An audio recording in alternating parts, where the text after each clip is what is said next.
dia, boa tarde, boa noite para você que está aí mais uma vez me dando o privilégio da sua companhia em mais um sempre muito especial CristoCast. Se é a sua primeira vez aqui no nosso canal, eu sou a Andréa Amazonas, anfitriã aqui do CristoCast, e com muita alegria eu te recebo. Espero que você esteja aí do outro lado com o coração muito aberto para nos acompanhar a nossa conversa de hoje, que é um programa especial, o primeiro programa especial, por isso que eu estou diferente hoje também, gente.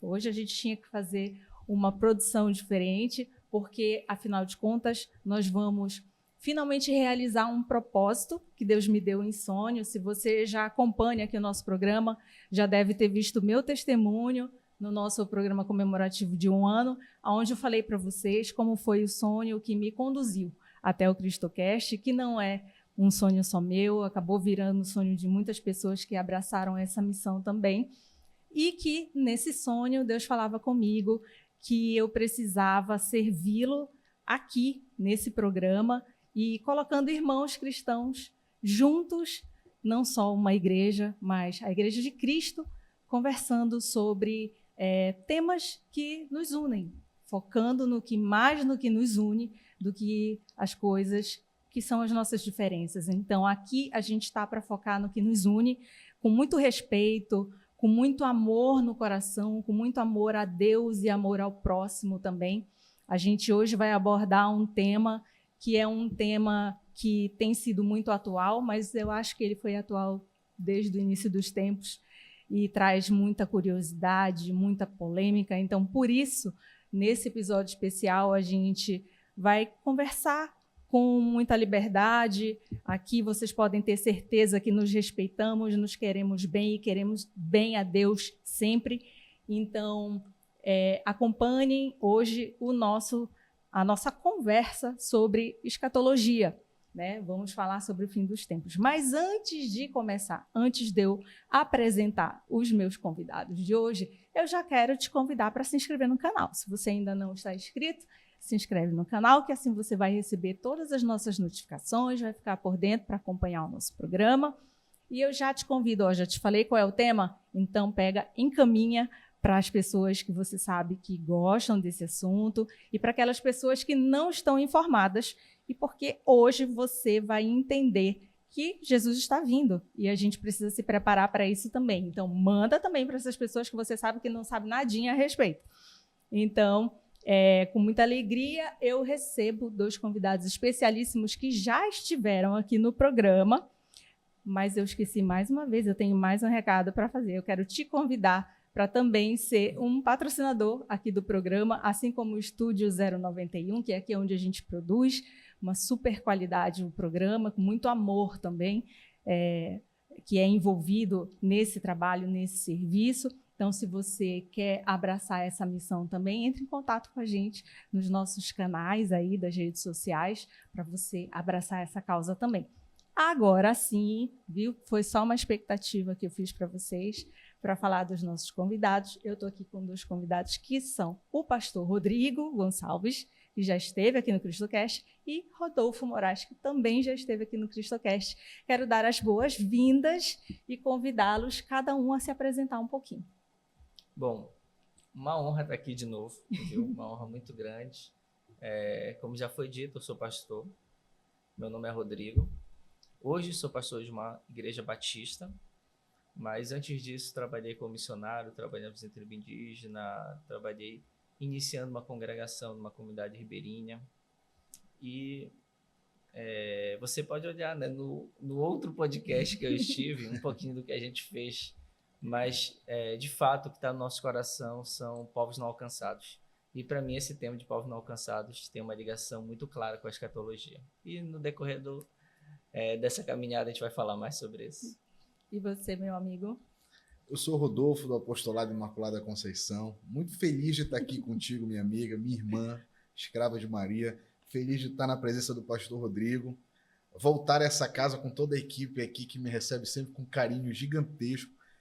E para falar de um tema que eu verdadeiramente sou apaixonado, né, que tem tudo a ver com o meu apostolado. Não dá para falar de escatologia sem falar também de Nossa Senhora, do papel que ela tem.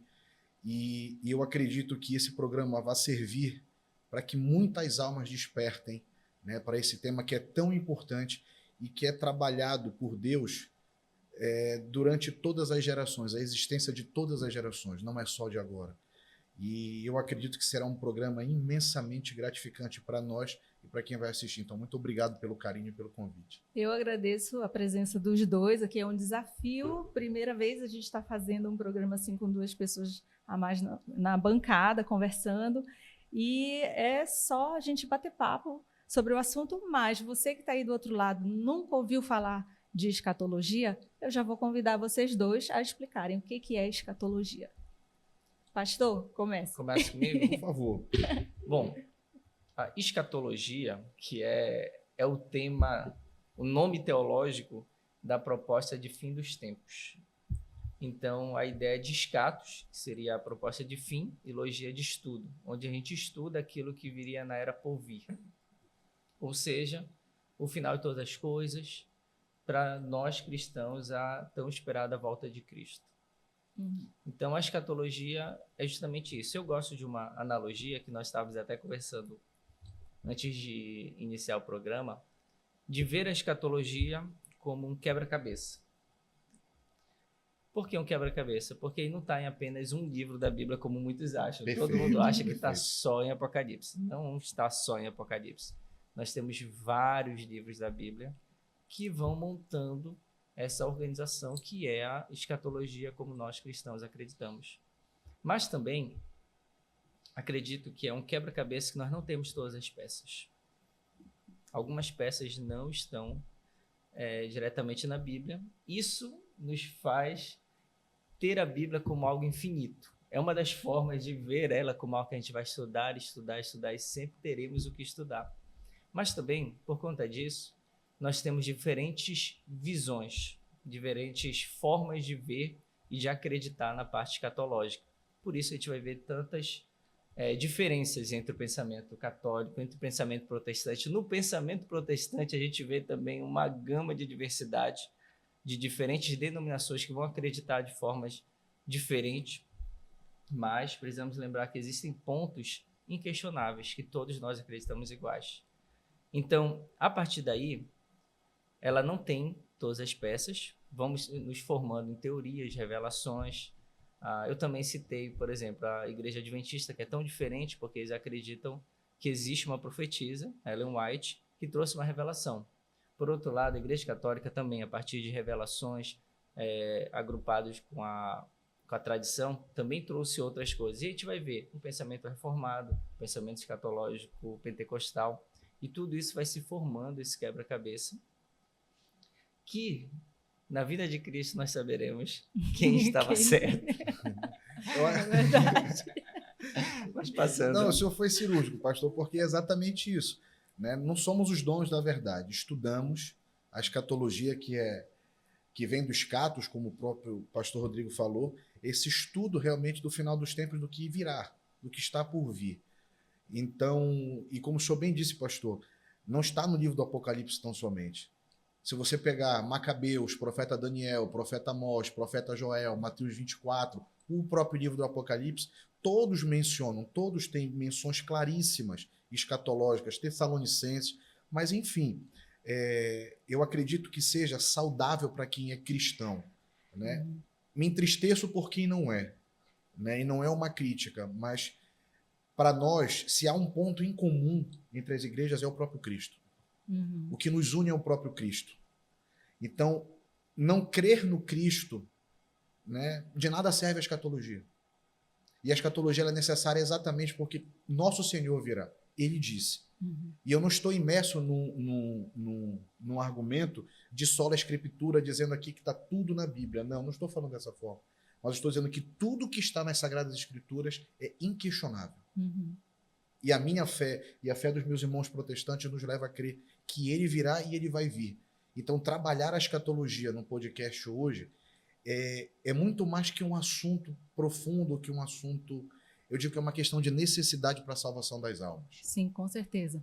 E isso foi algo que me despertou muito para a gente poder fazer esse programa especial, assim, né? Porque eu acho que quando vocês vieram, né, em momentos diferentes aqui, gravar o programa de testemunho de cada um de vocês, eu acho que eu falei para vocês como foi que que começou, né, o CristoCast. Quando eu falei realmente do sonho que eu recebi, o grande propósito que Deus me falou foi isso, de colocar os irmãos cristãos falando do que nos une, porque no sonho ele me dizia, o mundo tem levado muito dos meus filhos, e eu, pelo momento que virá, preciso que vocês se unam. Então, eu fico muito emocionada da gente estar tendo esse momento aqui agora, porque eu penso que é uma sementinha, né, do que pode vir por aí, das pessoas, dos irmãos cristãos realmente começando a conversar um pouco mais para se preparar para a vinda do Cristo, porque é isso no final das contas, né? Quando a gente estuda, quando a gente começa a estudar a escatologia, a gente começa a observar, eu acho que a grande mensagem final é: vamos todos despertar, porque nós precisamos nos preparar para a vinda do Cristo, a segunda vinda, né? Então, por conta disso, hoje a gente vai fazer esse papo assim, e até começando por alguns temas que parecem ser simples, algumas perguntas que parecem ser simples, mas nem são tanto assim. Por exemplo, o que é o reino de Deus? Quem começa? Pastor, por favor, vamos seguir a Posso ordem. começar? Bom, o reino de Deus nós consideramos como uma chave hermenêutica. O que seria uma chave hermenêutica? Seria um tema, um assunto que nos ajuda a entender todos os outros assuntos da Bíblia, inclusive a escatologia. Se você for prestar bem atenção, sempre que Cristo ia começar uma parábola, ele começava: e o reino de Deus é semelhante a... E ele contava então uma história comparando. E grande parte dessas histórias era sobre a vinda dele, essa segunda vinda dele, ligando a primeira e a segunda, aonde ele explica por diversas vezes como seria então a expectativa da igreja. E ele sempre coloca algo que eu acho muito interessante: a igreja esperando, nas 10 virgens, a igreja esperando ansiosamente a parábola do empregado, que ele viria a qualquer momento e ele deveria estar em qualquer momento aguardando. Então, o reino de Deus, de uma forma bem simples de entender, é em todo lugar onde Deus reina. Lá no Éden, Deus reinava e entrega a autoridade para o homem. O homem, infelizmente, cometendo pecado, perde parte da sua autoridade. Cristo, morrendo na cruz, ressurreto, diz: toda a autoridade me foi dada. Portanto, ide, ele devolve essa autoridade, agora não para o homem completo, mas para a igreja, que só tem essa autoridade se Deus reinar. Só que, ao mesmo tempo, ele também nos faz uma promessa de um reino futuro. E esse reino futuro seria a vinda de Cristo de forma palpável. Hoje nós temos o reino de Deus, mas baseado em Lucas capítulo 17, o reino de Deus, ele não está, como o próprio Cristo disse, ele não está ali ou aqui, mas ele está dentro de nós. Mas haverá um dia que nós teremos o reino palpável, nós entraremos. Hoje, ele mesmo diz que o reino de Deus entra em nós, todo aquele que nasce de novo. Mas haverá um momento que nós entraremos no reino de Deus. Que momento é esse? O momento futuro.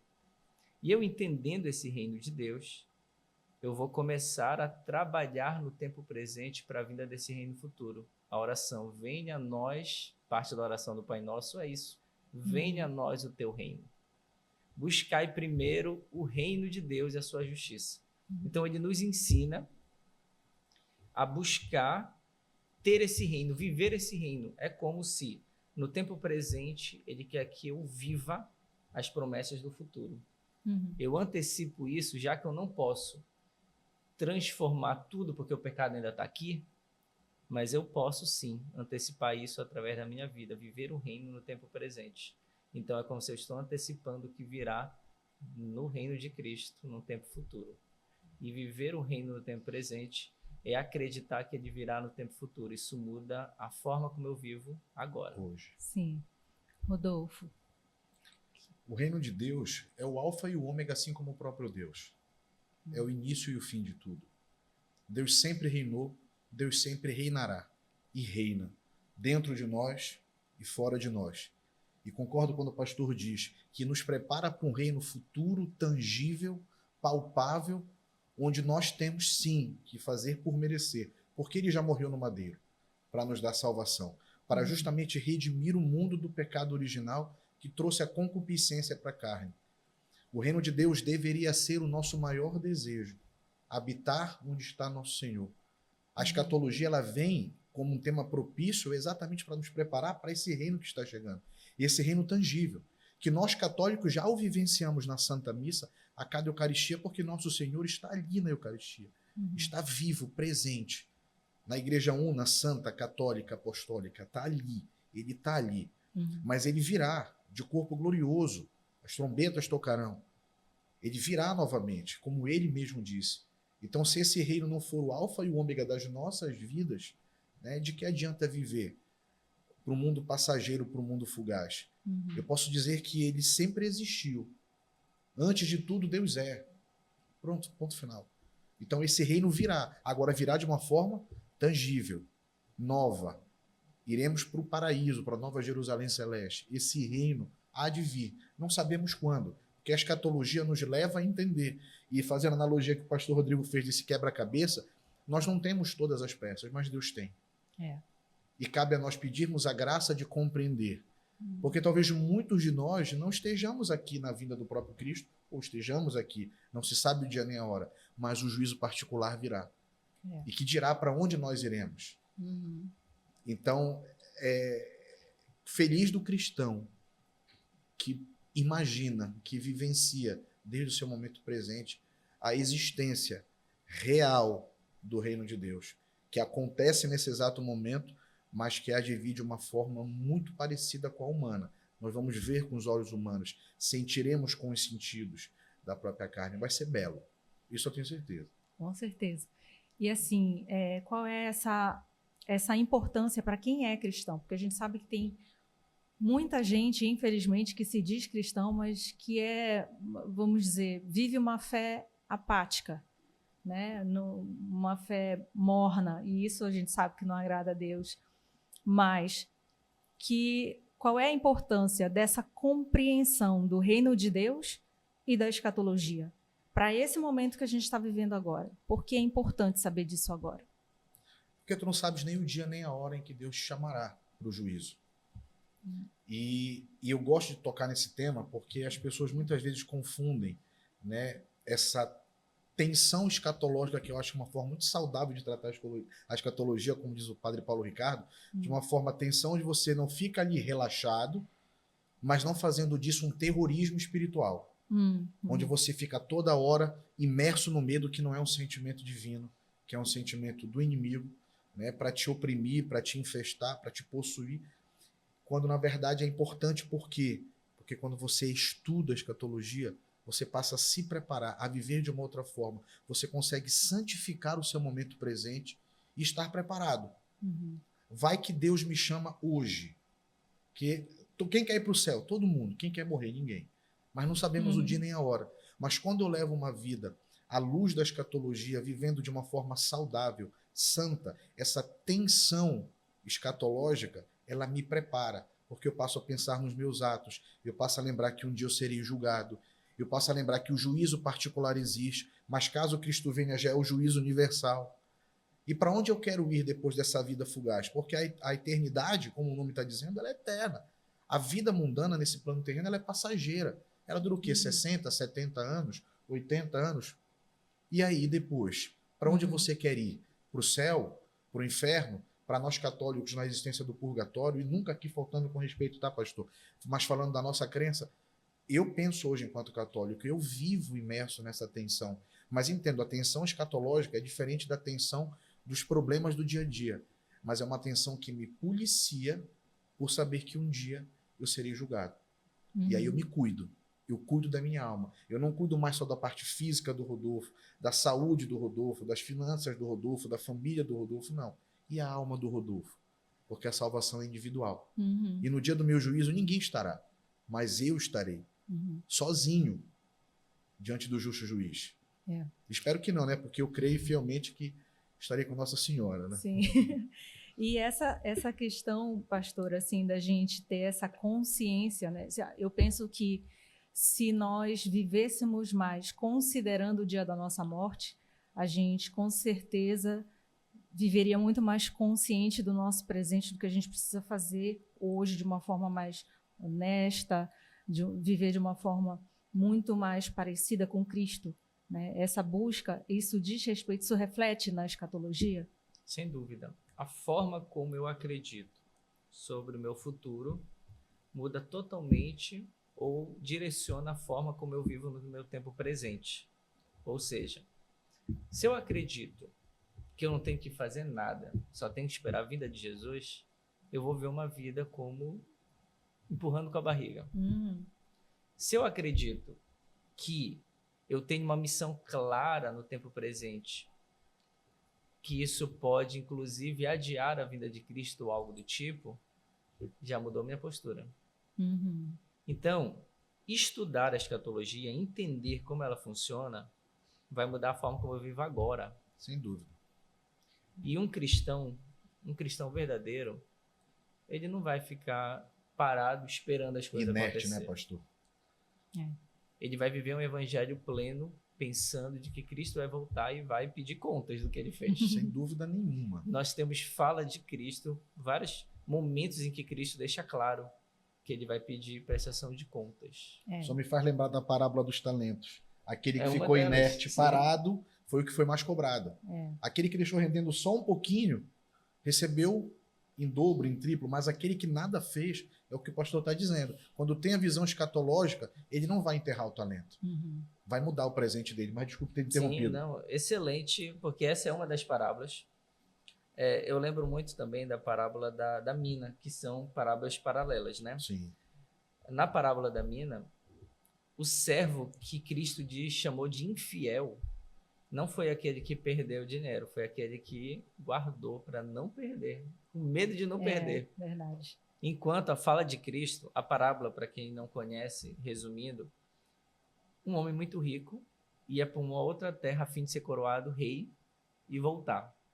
Então ele pega a sua riqueza e divide em 3 servos. Os 2 primeiros, o texto nos conta que eles fizeram o dinheiro render. O último guardou com medo de perder. Daí, Cristo termina a parábola citando que a frase, mas ele disse antes de a seguinte frase: negociem, façam o meu dinheiro render até que eu volte. Ou seja, aquele servo que guardou com medo de perder não obedeceu, ele guardou. Cristo deixa claro ali naquela parábola, que está em Lucas 19, ele deixa claro um ponto: vocês precisam fazer o meu reino crescer. E aquele que não fizer ele crescer, que guardar para si, não, mas eu conheci, eu aprendi a palavra e guardei para mim.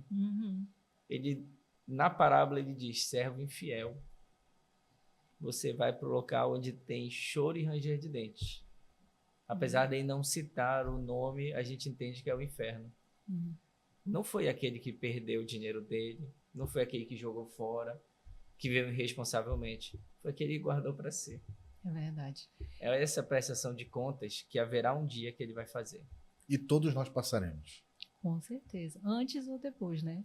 Todos nós, sem exceção. Vocês acreditam que nós já começamos a viver os tempos muito próximos à época do retorno de Cristo? Eu acredito que nós estamos com certeza mais próximos disso do que todos os tempos passados. Perdão. Não sabemos se já é agora, claro, não sabemos, ou se ainda vai demorar alguns anos, mas acredito que nunca estivemos tão próximos a isso, e nós temos textos que nos mostram com clareza que nós estamos aí nesses princípios das dores, ou talvez realmente no momento que ele pode chegar agora, quando a gente acabar o podcast, nem chegar a ser lançado. Toca a trombeta. Será que já está no nosso turno, né? Será que ele chega no nosso turno? Andréia, todas as gerações cristãs tiveram essa sensação que nós temos, tá? E como o pastor falou, dentro da igreja protestante existem várias linhas escatológicas, como na católica também, pastor. Várias, né? Eu sigo muito uma linha escatológica do Ale Machado, do grupo Yeshua, das que estão entrelaçadas com as aparições de Nossa Senhora, que são proféticas, e inclusive embatem muito com o que tu disseste na abertura do programa. Nossa Senhora fala que nós seremos uma só igreja. nós cristãos, uma só igreja. Uhum. Principalmente no final dos tempos, com as apostasias, com as heresias, né, que estão surgindo, mas a gente fala disso daqui a pouco. E então todas as gerações, elas viveram, elas tiveram essa sensação de proximidade com a escatologia, com o final dos tempos. E tu poderias dizer assim, então, né? Poxa, Rodolfo, então, se eles passaram, nós estamos passando pelo mesmo momento. Aí é que eu acho que existe um pouco de diferença em relação às gerações passadas. Porque eu, particularmente, Rodolfo, né, Moraes, de Maria, católico, acredito que nós estamos à porta, já vivenciando as dores do parto. Uhum. Porque nunca se ouviu dizer, ou nunca se ouviu falar de uma geração tão pecadora, tão promíscua, tão herética, tão apóstata como a atual. Uhum. As demais foram, nós tivemos assassinatos horrendos na época do nazismo, na época das grandes conquistas, a história mostra os déspotas que viveram, mas nunca como agora. Nunca como agora. Uhum. E se eu for ligar fatores à luz da linha escatológica que eu sigo, o que eu vejo? Eu vejo aparições mais iminentes de Nossa Senhora. Eu vejo os místicos da Igreja Católica, aprovados pela Santa Igreja, conversando com as almas do purgatório. Eu vejo o livro de Macabeus, do profeta Daniel, Amós, Joel, Mateus 24, Apocalipse, Tessalonicenses acontecendo na minha cara de uma forma muito clara. Uhum. Agora, qual é o fator, qual é a variável? Né? Você, administrador, gosta de número de variável. Qual é a variável que me faz crer que realmente eu estou à porta? Apostasia. Olha a apostasia que nós estamos vivendo hoje. Explica a apostasia para quem Apostasia, não conhece. Essa agressão à fé, principalmente à fé cristã. Você apostatar a sua fé, você chegar e não concordar, você discordar, você blasfemar, você tratar o sagrado como se fosse algo fétido, profano, e tentando relativizar o que é pecado, relativizar o próprio pecado em si, as próprias ações de Satanás no mundo, tornando como algo bonito, como amor, como isso, como aquilo. Então, nunca, nunca na história, ao longo do pouco que eu já estudei, nesses mais de 20 anos de caminhada, eu consegui encontrar na história do mundo, porque nós temos vários livros de relatos da história do mundo, é uma geração tão apóstata, tão herética, tão distante de Deus. Então, essa apostasia me faz crer sim. E aí você soma as catástrofes, você soma as guerras, as pestes, todos os sinais descritos nos livros que nós falamos há pouco, eles estão acontecendo. Porém, a escatologia ela é muito clara. Perceba que nem eu, nem o pastor Rodrigo aqui afirmamos datas, porque as profecias, tanto de Nossa Senhora, quanto aquelas que estão no Evangelho, nas Sagradas Escrituras, pela graça de Deus, que é misericordioso, não pelos nossos merecimentos, elas podem ser mitigadas. Basta que os nossos joelhos se dobrem, que nós nos rendamos a esse Deus misericordioso e clamemos a misericórdia dele sobre nós. Porque imagina o que está acontecendo no mundo hoje. A quantidade de pecados a todo instante, de assassinatos, estupros, violência, aborto, etc, etc, etc. Isso não agrada o coração de Deus. Deus é amor e misericórdia, mas Deus é justiça e ira. Então, para mim, nós estamos à porta. Às portas, perdão. E para você, pastor? Eu acho que valeria, dentro de tudo isso que foi falado aqui, a gente fazer a leitura de um texto, se você me permitir usar a sua Bíblia, que está aqui, inclusive. Vamos. Ela nunca deixa, pastor, mas tudo bem. No ciúme dessa Bíblia? Ciúme dessa inclusive, Bíblia. acho que quem está em casa podia dar um pequeno pausa, pegar a sua Bíblia. Pegue sua Já Bíblia. estou aqui a Bíblia, né? Faz um pausazinho aí para retornar quando tiver com a Bíblia na mão. Qual texto que eu quero ler seria o próprio Cristo fazendo o seu sermão escatológico, que está em Mateus capítulo 24. Acho que é um texto que vale a pena a gente ver alguns detalhes. E pastor, sem o senhor, não combinamos nada, tá, Andréia? Sim. A leitura que eu estou aqui, Mateus 24. Olha só. Por que eu acho que esse texto se torna tão importante? Porque é o próprio Cristo falando. Claro que toda a Bíblia é muito importante, não estou querendo desmerecer, mas eu acho que ele se torna algo chave para tudo isso. Sem dúvida. Vamos lá. Eu vou ler a partir do verso 4, que inclusive aqui o título é o Princípio das Dores, o título dessa versão da Bíblia, que diz assim, a partir do 4. Jesus respondeu, ele está respondendo, é melhor ler a partir do 3, perdão, Por favor. porque é a pergunta dos discípulos. Estando ele sentado no Monte das Oliveiras, os discípulos foram pedir em particular: dize-nos, quando vai acontecer isso? e qual o sinal da tua vinda e do fim desta era, desta época? Jesus respondeu: atenção para que ninguém os engane, pois muitos virão em meu nome dizendo: o Cristo sou eu, e enganarão a muitos. Perceba que ele já está começando a responder a pergunta dos discípulos, que era sobre o final desta era, ou seja, o final antes da vinda dele, que seria o momento em que nós acreditamos firmemente que estamos vivendo. Aí o 6. A vez de ouvir falar sobre guerras e rumores de guerra, cuidado para não vos alamardes. É preciso que essas coisas aconteçam, mas ainda não é o fim. Por isso é o princípio das dores. Ele termina esse versículo dizendo: ainda não é o fim. Por que ele diz que não é o fim? Guerra. A guerra, de fato, nós vemos no mundo há muito tempo. Tivemos, assim, o que o mundo considerou o ápice, que seria a Primeira e Segunda Guerra Mundial. Mas ele deixa bem claro, ainda não é o fim. Por isso já se passou quase 100 anos da Primeira Guerra Mundial, aí já se passou 100 anos e é quase 100 da Segunda.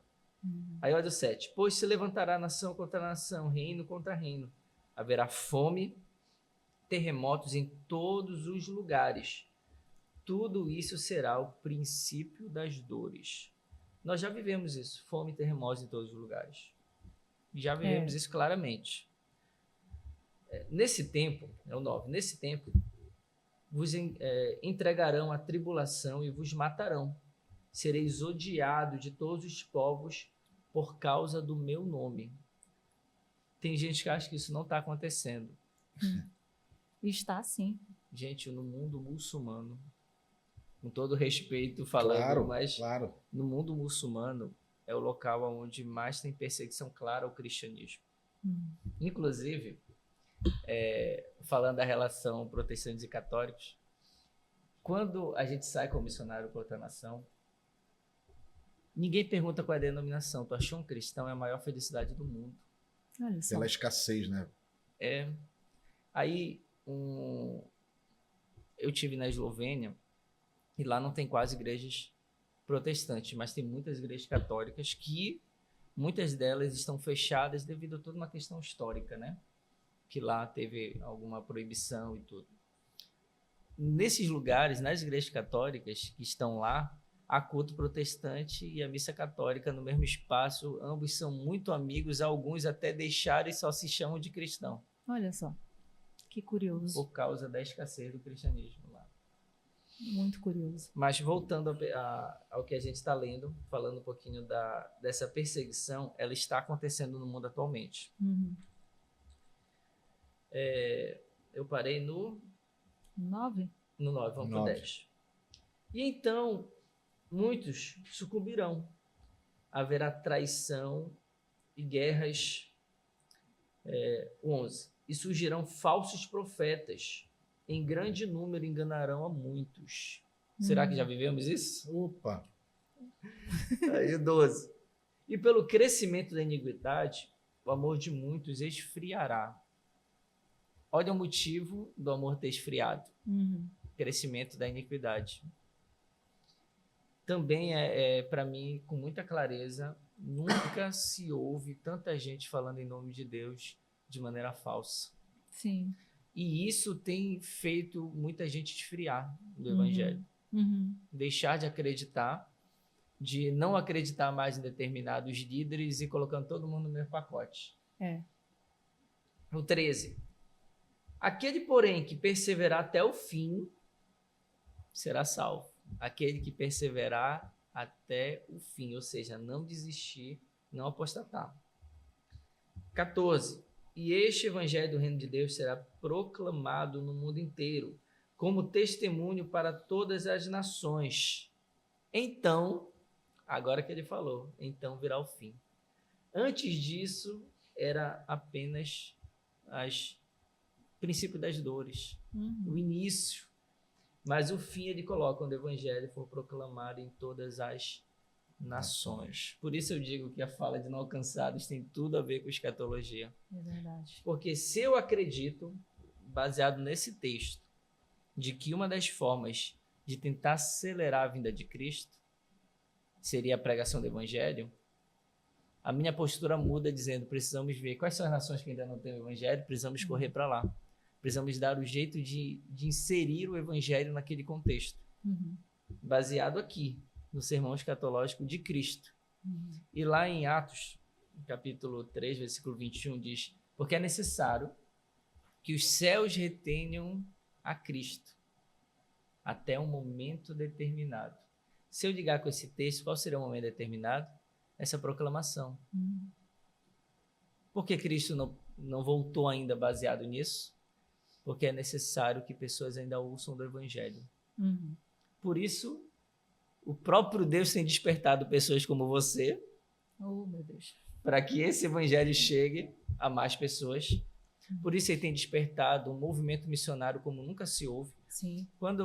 Hoje eu faço um mestrado em teologia missional, então a gente estava estudando os números do alcance do Evangelho. Por mais que a gente ainda ache uma porcentagem enorme que chega perto de 29% do mundo e mora em países que não têm acesso ao Evangelho, nunca se houve tantos projetos de proclamação do Evangelho quanto agora. Você pode olhar toda a história, nós sempre tivemos projetos missionários em toda a história. De quando Cristo falou o ide para os apóstolos, já houve.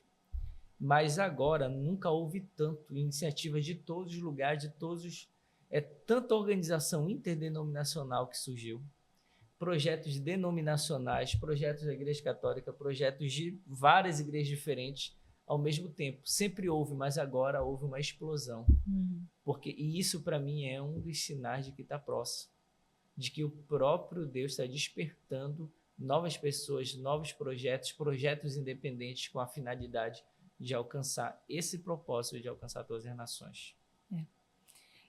Tem algo que tem me chamado muita atenção, e eu falo bastante com o pessoal da equipe, assim, do quanto eu tenho percebido Deus falando com pessoas de todos os tipos, assim, de várias denominações, né? Fala com os católicos, fala com os irmãos evangélicos, assim, e essas pessoas têm sido muito usadas, assim, e isso me dá uma esperança tão grande, né? Porque combina de novo com o pedido que ele me fez em sonho, e aí eu vejo, caramba, não estava louca, né?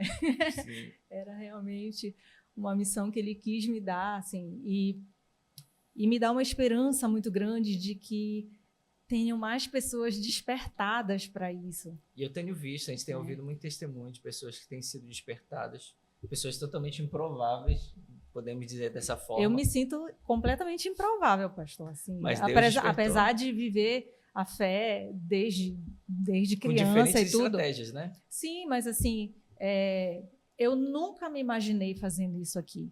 Jamais pensei. Então, eu me considero improvável nesse sentido, de que fosse pela Andréa, eu não ia estar aqui fazendo isso. Não ia ter essa missão aqui, entende? Então, foi Deus que falou assim, deixa eu pegar essa menina aqui e dar uma missão para ela. E eu me sinto muito importante por isso. Porque a única coisa que eu tenho feito é obedecer. Compreendi que era importante para o reino dele e passei por cima de todas as minhas dificuldades para obedecer. Mas olha como é, assim, eu fico muito feliz quando eu vejo outras pessoas também sendo despertadas.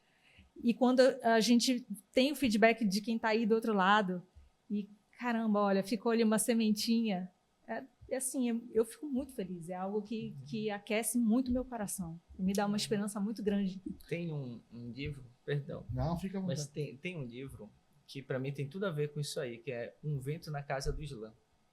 Se vocês tiverem acesso, é um livro só com testemunhos de pessoas do mundo islâmico que tiveram alguma revelação. Contando apenas um dos testemunhos desse livro, uma pessoa sonhou com alguém dizendo, olha, vai chegar uma pessoa assim, assim, assim, e vai te falar do profeta Jesus. Tudo que essa pessoa te explicar, você precisa seguir. Então, aquele islâmico ficou aguardando. Um belo dia, um missionário chega, morrendo de medo de falar de Jesus, porque podia morrer. Perder a cabeça, né? Mas começa, então, a explicar Jesus como um profeta. Perdão. A pessoa puxa ela e diz, eu tive um sonho assim, assim, assim. E no meu sonho disse que é para me acreditar em tudo que você vai me falar. Olha só. Ela se converteu. O testemunho termina com a conversão daquela pessoa islâmica. Isso aí é um de muitos testemunhos que o livro conta, Sim. do quanto o próprio Cristo tem começado a se revelar. Por quê? Sim. Porque nunca estivemos tão próximos de uma volta de Cristo. E por que ele ainda não voltou, efetivamente? É por causa disso? É porque a gente precisa se preparar melhor? É porque a gente precisa que mais irmãos se convertam? É porque a gente precisa rezar mais? Por misericórdia, Andréia. Por misericórdia. Deus, ele é bondoso, ele é compassivo. Ele é um pai amoroso. Ele é um justo juiz. Se vocês me permitem, eu queria usar um termo que o pastor usou, né, que eu gostei muito, inclusive, pastor, de acelerar. Por que acelerar? Por que acelerar? Porque nós temos que olhar para a escatologia e como esse final dos tempos, com essa vinda de nosso Senhor, como algo bom, não como algo ruim. Sim. Uhum. Quem não quer reencontrar o seu Senhor? Quem quer continuar vivendo num mundo de trevas, onde o pecado reina, onde você liga uma televisão, você tem um culto satânico em rede nacional, onde você consegue assistir crianças sendo violentadas, sendo degoladas naquela catástrofe que hoje que aconteceu, perdão, com os povos do Oriente. Pelo amor de Deus, a escatologia ela não vem anunciar algo ruim. Então eu acredito que essa misericórdia de Deus é uma boa nova. É uma boa nova. É Jesus voltando. É porque tem o engano também, que as pessoas falam do fim dos tempos, confundem fim dos tempos com fim do mundo. Totalmente tem diferente. Esse engano também. Estamos falando do final dos tempos. Sim. Também não sabemos quando será o fim do mundo, mas o fim dos tempos vem antes, sem sombra de dúvidas. Nosso Senhor vai voltar. Não existe mentiras nas Sagradas Escrituras. Não existem mentiras. E quem é cristão, quem acredita no Cristo, sabe que não existem mentiras. Agora, a misericórdia de Deus ela é abundante. Onde o pecado abunda, a graça superabunda. Então, eu acredito fielmente que essa misericórdia de Deus, e creio também fielmente que as intercessões de Nossa Senhora, que eu sei que é um ponto divergente com a fé protestante, pedindo por nós para que ele não derrame a sua ira sobre nós, porque graças a Deus, nós seres humanos não somos o próprio Deus. Porque o nosso julgamento humano imperfeito já teria dizimado o mundo. Quantas vezes nós já abrimos a boca, tomara que morram, tomara que queime tudo, tomara que isso... Essa é a nossa humanidade, essa é a nossa imperfeição. Não, Deus quer que todos se salvem, mas nem todos querem ser salvos. Eu acho que Deus vai dar todas as chances possíveis e imagináveis. Na verdade, na minha concepção, já até deu. Agora é só a misericórdia que está abundando. Está abundante, porque se fosse por um julgamento humano, fogo no mundo. É verdade. Porque o dilúvio já veio, né? Verdade. Depois a gente vai falar um pouco mais sobre essas diferenças, assim, especialmente também sobre essa visão de Nossa Senhora, das mensagens de tudo. Depois a gente vai chegar nessa parte. Mas agora eu quero saber, assim, o que é que essa parte da escatologia tem a ver com a criação? Opa, muito bom. Acho que tudo, né, pastor? Eu até fiz uma ligação no início, Sim, né, da questão da autoridade do homem, quando eu citei sobre o reino de Deus. Mas acredito firmemente, e isso já posso dizer que é uma vertente mais específica da escatologia, mas da qual eu acredito, que Deus ele não criou um novo plano. Que o final dos tempos é a volta ao plano original. Preste bem atenção nessa proposta. Deus ele criou um mundo perfeito. Tudo que Deus faz é perfeito. O homem deturpou. Alguns, ensinando a escatologia, formam como se ele fosse criar algo novo, um novo mundo, algo novo, um plano diferente. Mas eu acredito firmemente que Deus ele não criou esse novo plano. O que ele vai fazer é restaurar aquela proposta do início. E para basear isso, nós vemos citações do livro de Isaías, em que ele fala que, de novo, a criança vai brincar com o leão, uma serpente. Aonde a gente poderia ver isso? Na criação original. No Éden, né? Ele também vai falar, tanto em Isaías quanto em Apocalipse, que haverá um novos céus e nova terra. Que no original, eu posso entender como uma renovação, uma restauração. E ele fala, São Paulo fala aos Coríntios também, essa ideia de que haveria uma nova criação no sentido de renovação, de restauração. Aí ele vai falar da reconciliação, da restauração de todas as coisas. Ou seja, o que ele vai fazer? Ele não vai transformar para algo novo. Ele vai restaurar o plano inicial dele. E qual é o plano inicial dele? Uma harmonia plena do homem com o Criador e com a criação. Para lhe glorificar. Tu concordas com esse Concordo, ponto de vista? Concordo, sim. Concordo. Porque, olha só, Deus, como eu disse no início, ele é o alfa e o ômega. Tudo concorre para o cumprimento dos seus desígnios, dos seus planos. Como bem disse o pastor, o homem deturpou. Mas quando Deus diz, né, desde a queda de Lúcifer, porque ele deu o arbítrio aos anjos e deu o arbítrio aos homens. Quando ele diz no alto dos céus, porque ele cria primeiro o céu e depois a terra. E ele diz, vou criar uma criatura, a minha imagem e semelhança. Tudo ele faz para sua honra e glória. Tudo é para a glória de nosso Senhor. Tudo, tudo. A ele, acima do Pai, do Filho e do Espírito Santo, nada nem ninguém. Tudo ele faz para sua glória. Mas o arbítrio daquele anjo fez com que ele decaísse. Por quê? Porque ele queria para si? Porque ele era vaidoso? Porque ele era invejoso? Enfim, ele cai. São Miguel vem e diz, quem como Deus? Vai-te embora daqui. Ele cai e já passa odiando o homem, tanto que a serpente vem e tenta o homem. Então, o projeto de Deus pelo arbítrio da criação que foi dada, porque a perfeição de Deus está nisso. Tu não és obrigado a amá-lo. Me mostra algum versículo bíblico que obrigue qualquer cristão a amar a Deus. Não existe. Não existe. É por isso que nós não temos visões de como é o céu. Porque se nós tivéssemos visões de como é o céu, nós pediríamos para morrer agora. Porque eu quero largar essa vida. Como vai ser a vinda do Cristo? Por que nós não sabemos tudo? Por que o quebra-cabeça não é montado? Porque o nosso interesse nos levaria a amar, e não seria amor, seria interesse. Então está tudo interligado. O homem vem e deturpa, os anjos decaídos deturparam no céu, os homens deturparam na terra. Nós acabamos com a criação. Mas Deus não, ele refaz nova, ele faz nova todas as coisas. Ele faz nova todas as coisas. Então Cristo vem, redime o mundo no madeiro santo e nos dá a salvação. E nós ainda perdemos, muitas vezes. Porque muitos caem no inferno porque não abraçam a salvação que foi dada por Cristo.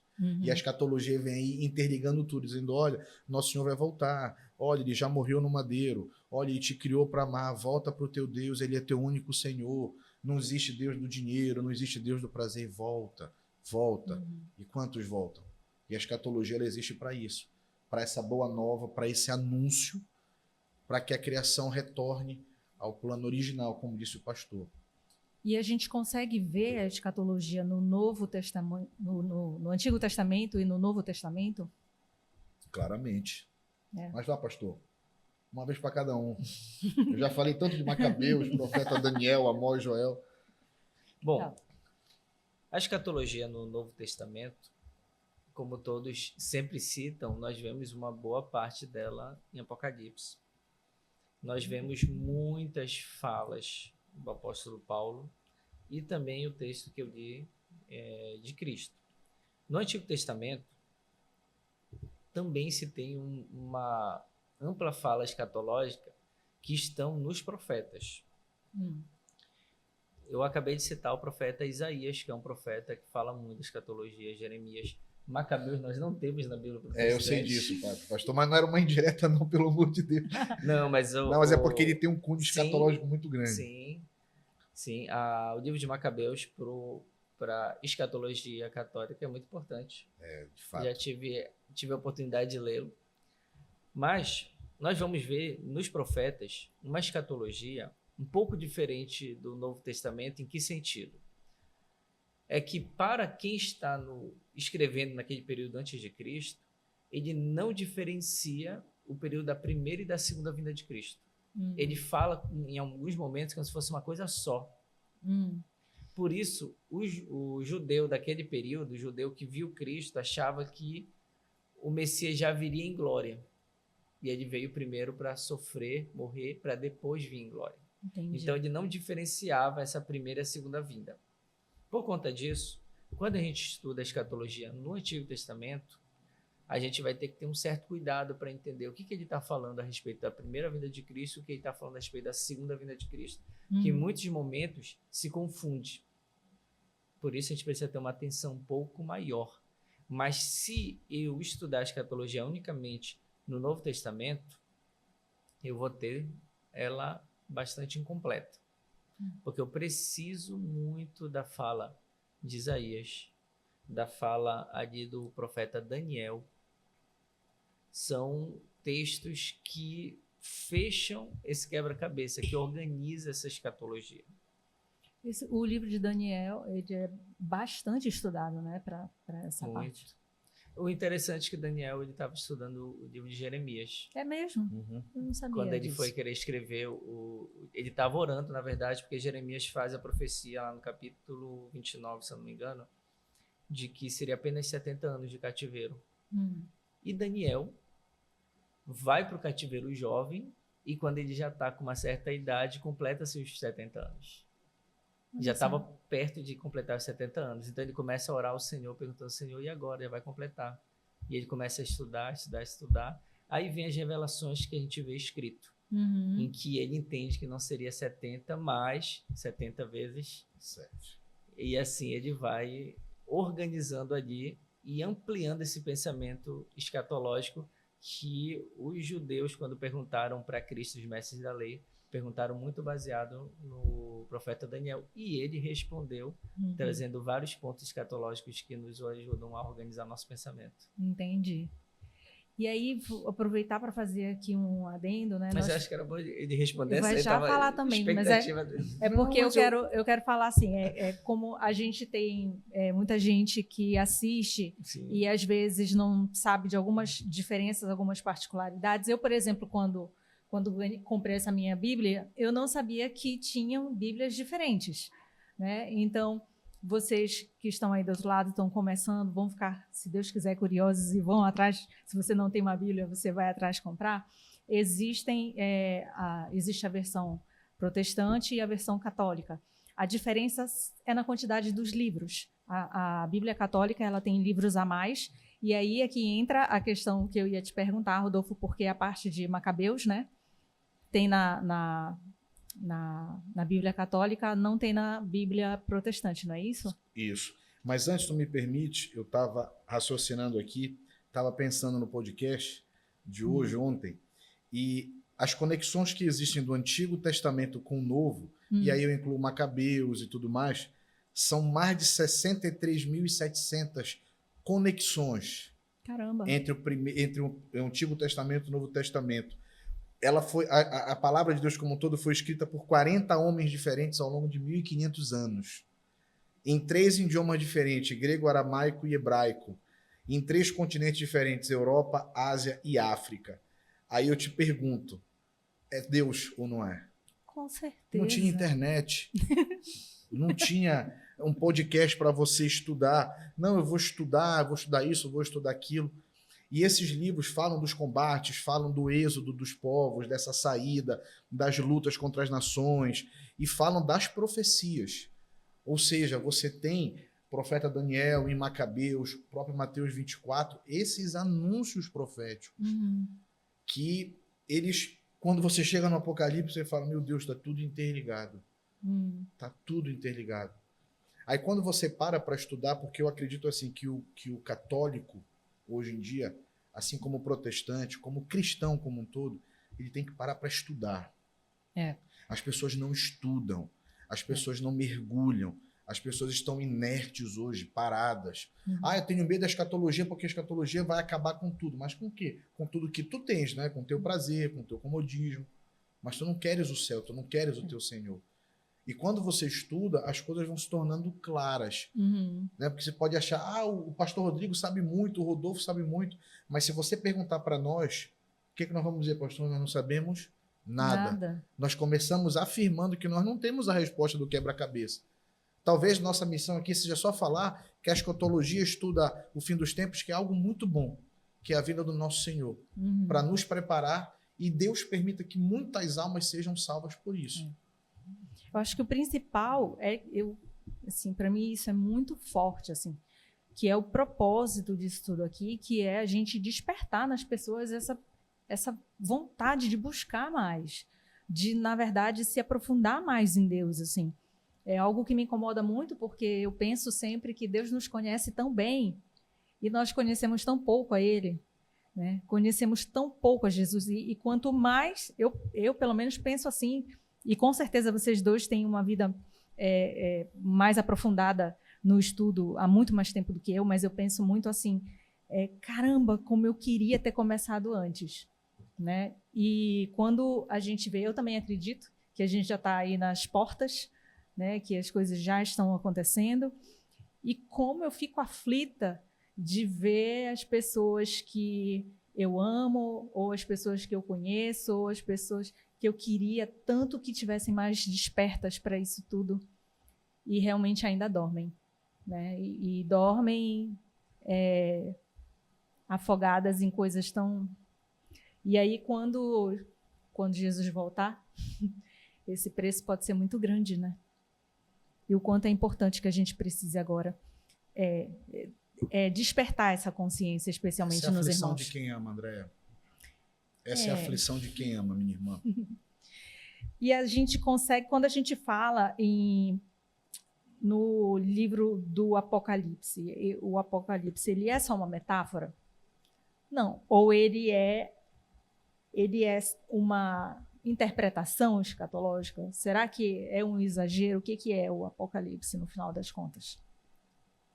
Pode começar. Acredito que um livro profético, metafórico em termos de linguagem, talvez sim, pela sua estrutura, pela sua forma como foi escrita.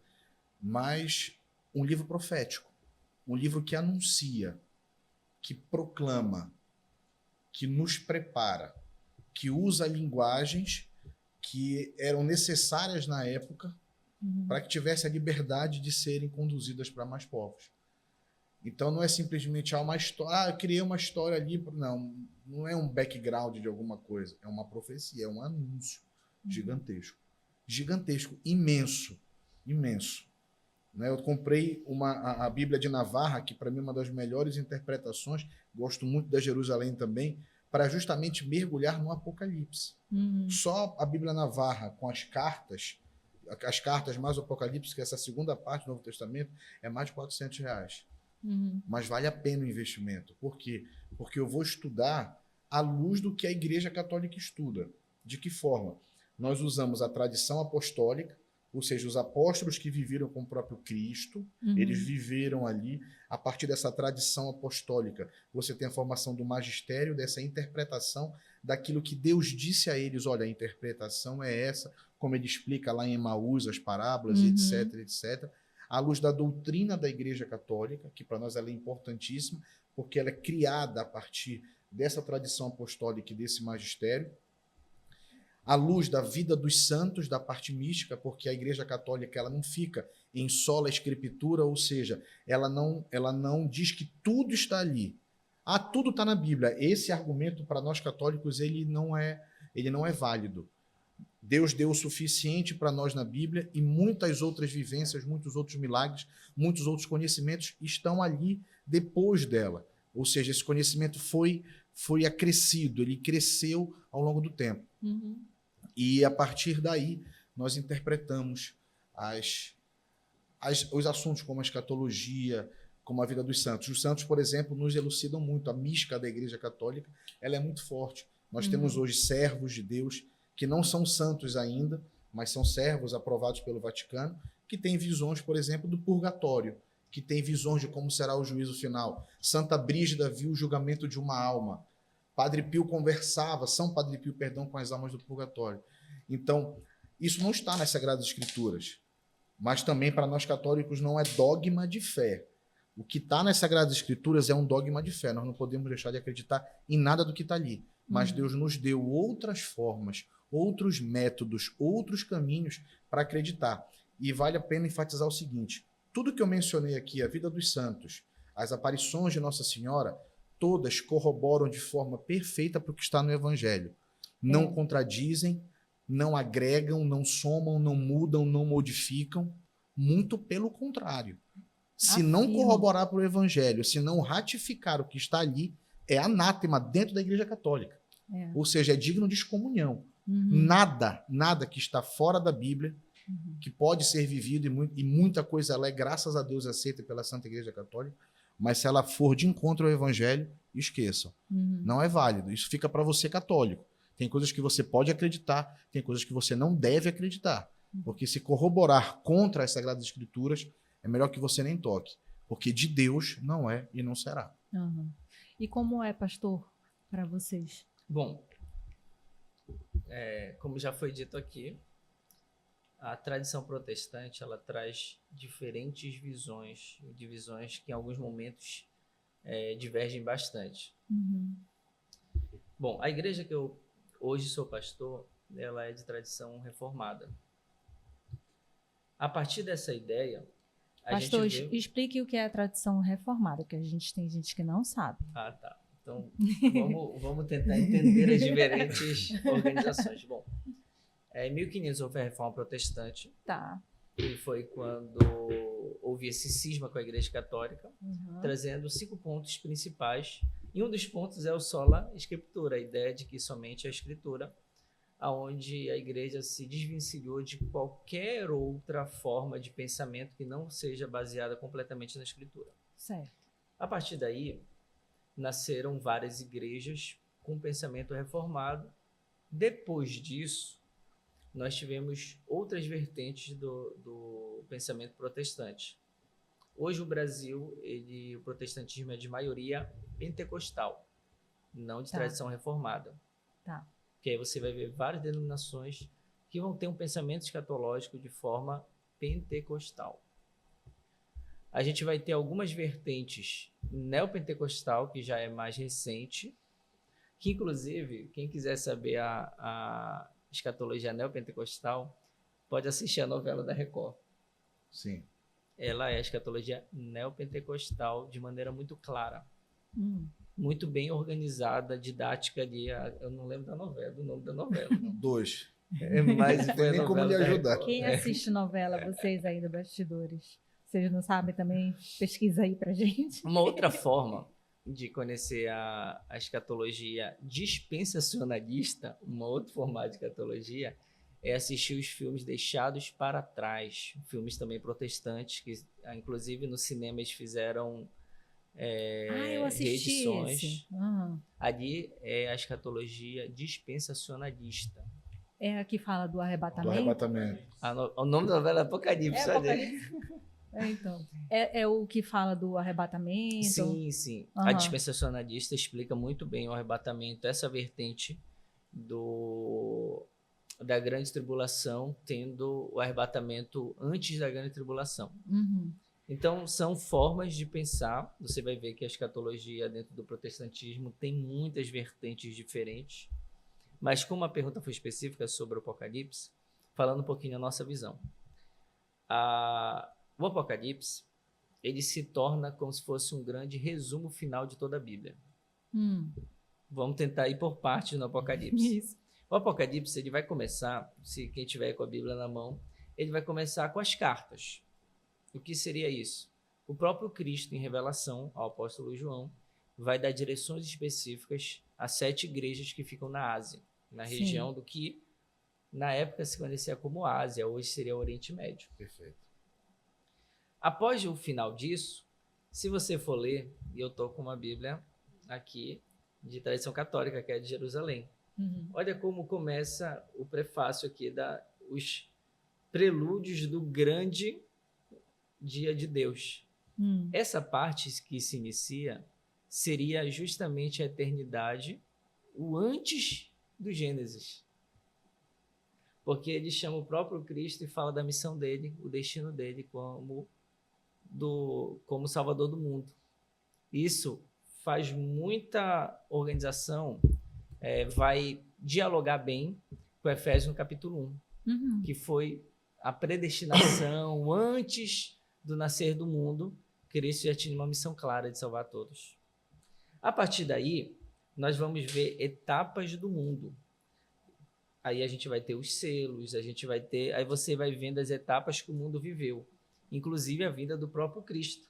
com uma citação das testemunhas, com uma citação da própria Maria, que aparece junto ao dragão no capítulo 12. Porque quem era o dragão? Era o próprio Satanás tentando matar Cristo antes do nascimento. E após o nascimento tentando matar a criança. Isso a gente vê muito bem no livro de Mateus e de Lucas, quando Herodes tentou matar as crianças. E a partir daí, então, a gente vê Cristo, esse Salvador, que o livro de Apocalipse vai mostrar como se fosse no ângulo do mundo espiritual. Aquilo que no Evangelho não nos mostraria, porque nós estamos vendo o mundo físico, citações de pessoas. Só que aqui é em revelação. E nesse meio, ele depois começa a fazer as falas sobre o futuro.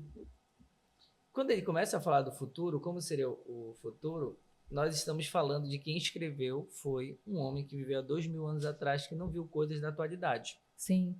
Certo? Então, ele vai ver grandes coisas voando no céu que ele compara com gafanhoto. E se esses gafanhotos eram helicópteros? Exato. Ele não sabia o que estava vendo. Ele não sabia, Ele não sabia o que ele estava vendo, porque ele estava tendo uma visão do futuro. Estou trazendo essa alegoria que ele foi falando a partir daquilo que ele conhecia, o pensamento cultural dele. Precisamos considerar isso. Mas, a partir daí, ele começa, então, a ver, de fato, o futuro, onde ele vai ver um reino de 1000 anos, que alguns vão dizer que seria o período da igreja, e outros vão dizer que é um período pós-vinda de Cristo. Isso, tem várias linhas temporais aí, né, pastor? Do que seria o milênio. Por exemplo, nós temos uma vertente católica, inclusive, Sim. que acredita que o milênio iniciou a partir do momento ali de Constantino, porque a igreja ascendeu. Houve uma organização da igreja e que o milênio poderia ter começado ali, a grande tribulação. Então, como ela seria antes do milênio, a grande tribulação teria sido o momento de maior martírio dos cristãos, que inclusive houve o Coliseu e assim por diante. Então, há uma vertente aí. Vertente de que esse momento em que a igreja ascende seria esse milênio e que nós iríamos transformar o mundo a partir daí. Isso é uma vertente. Mas, uma coisa é o fato. Se eu ver Apocalipse dessa ótica, esse 1000 anos ele se torna muito importante. Ou desse formato, ou de um outro, da vinda de Cristo, que haveria uma restauração para, ao final dos 1000 anos, ser o que nós vamos ver em Apocalipse 21, novos céus e nova terra. A partir desse pensamento, agora falando um pouco do nosso ponto de vista, nós acreditamos que Cristo precisa vir para iniciar verdadeiramente o próprio reino de Deus, aonde, ao final desse reino, ele entrega ao Pai todas as coisas. Ele vai restaurar todas as coisas, restaurando a cada um de nós. Aí, a carta aos Coríntios vai dizer no capítulo 15 dessa transformação do nosso corpo sendo transformado em corpo incorruptível. Quando isso? Na vinda de Cristo. Entendi. Será que eu consegui explicar o Apocalipse? Ficou Acho muito que complexo? Sim. Não, eu acho. Para mim tá ok. Para também. Eu espero que para você também e que você tenha mais curiosidade de buscar sua Bíblia.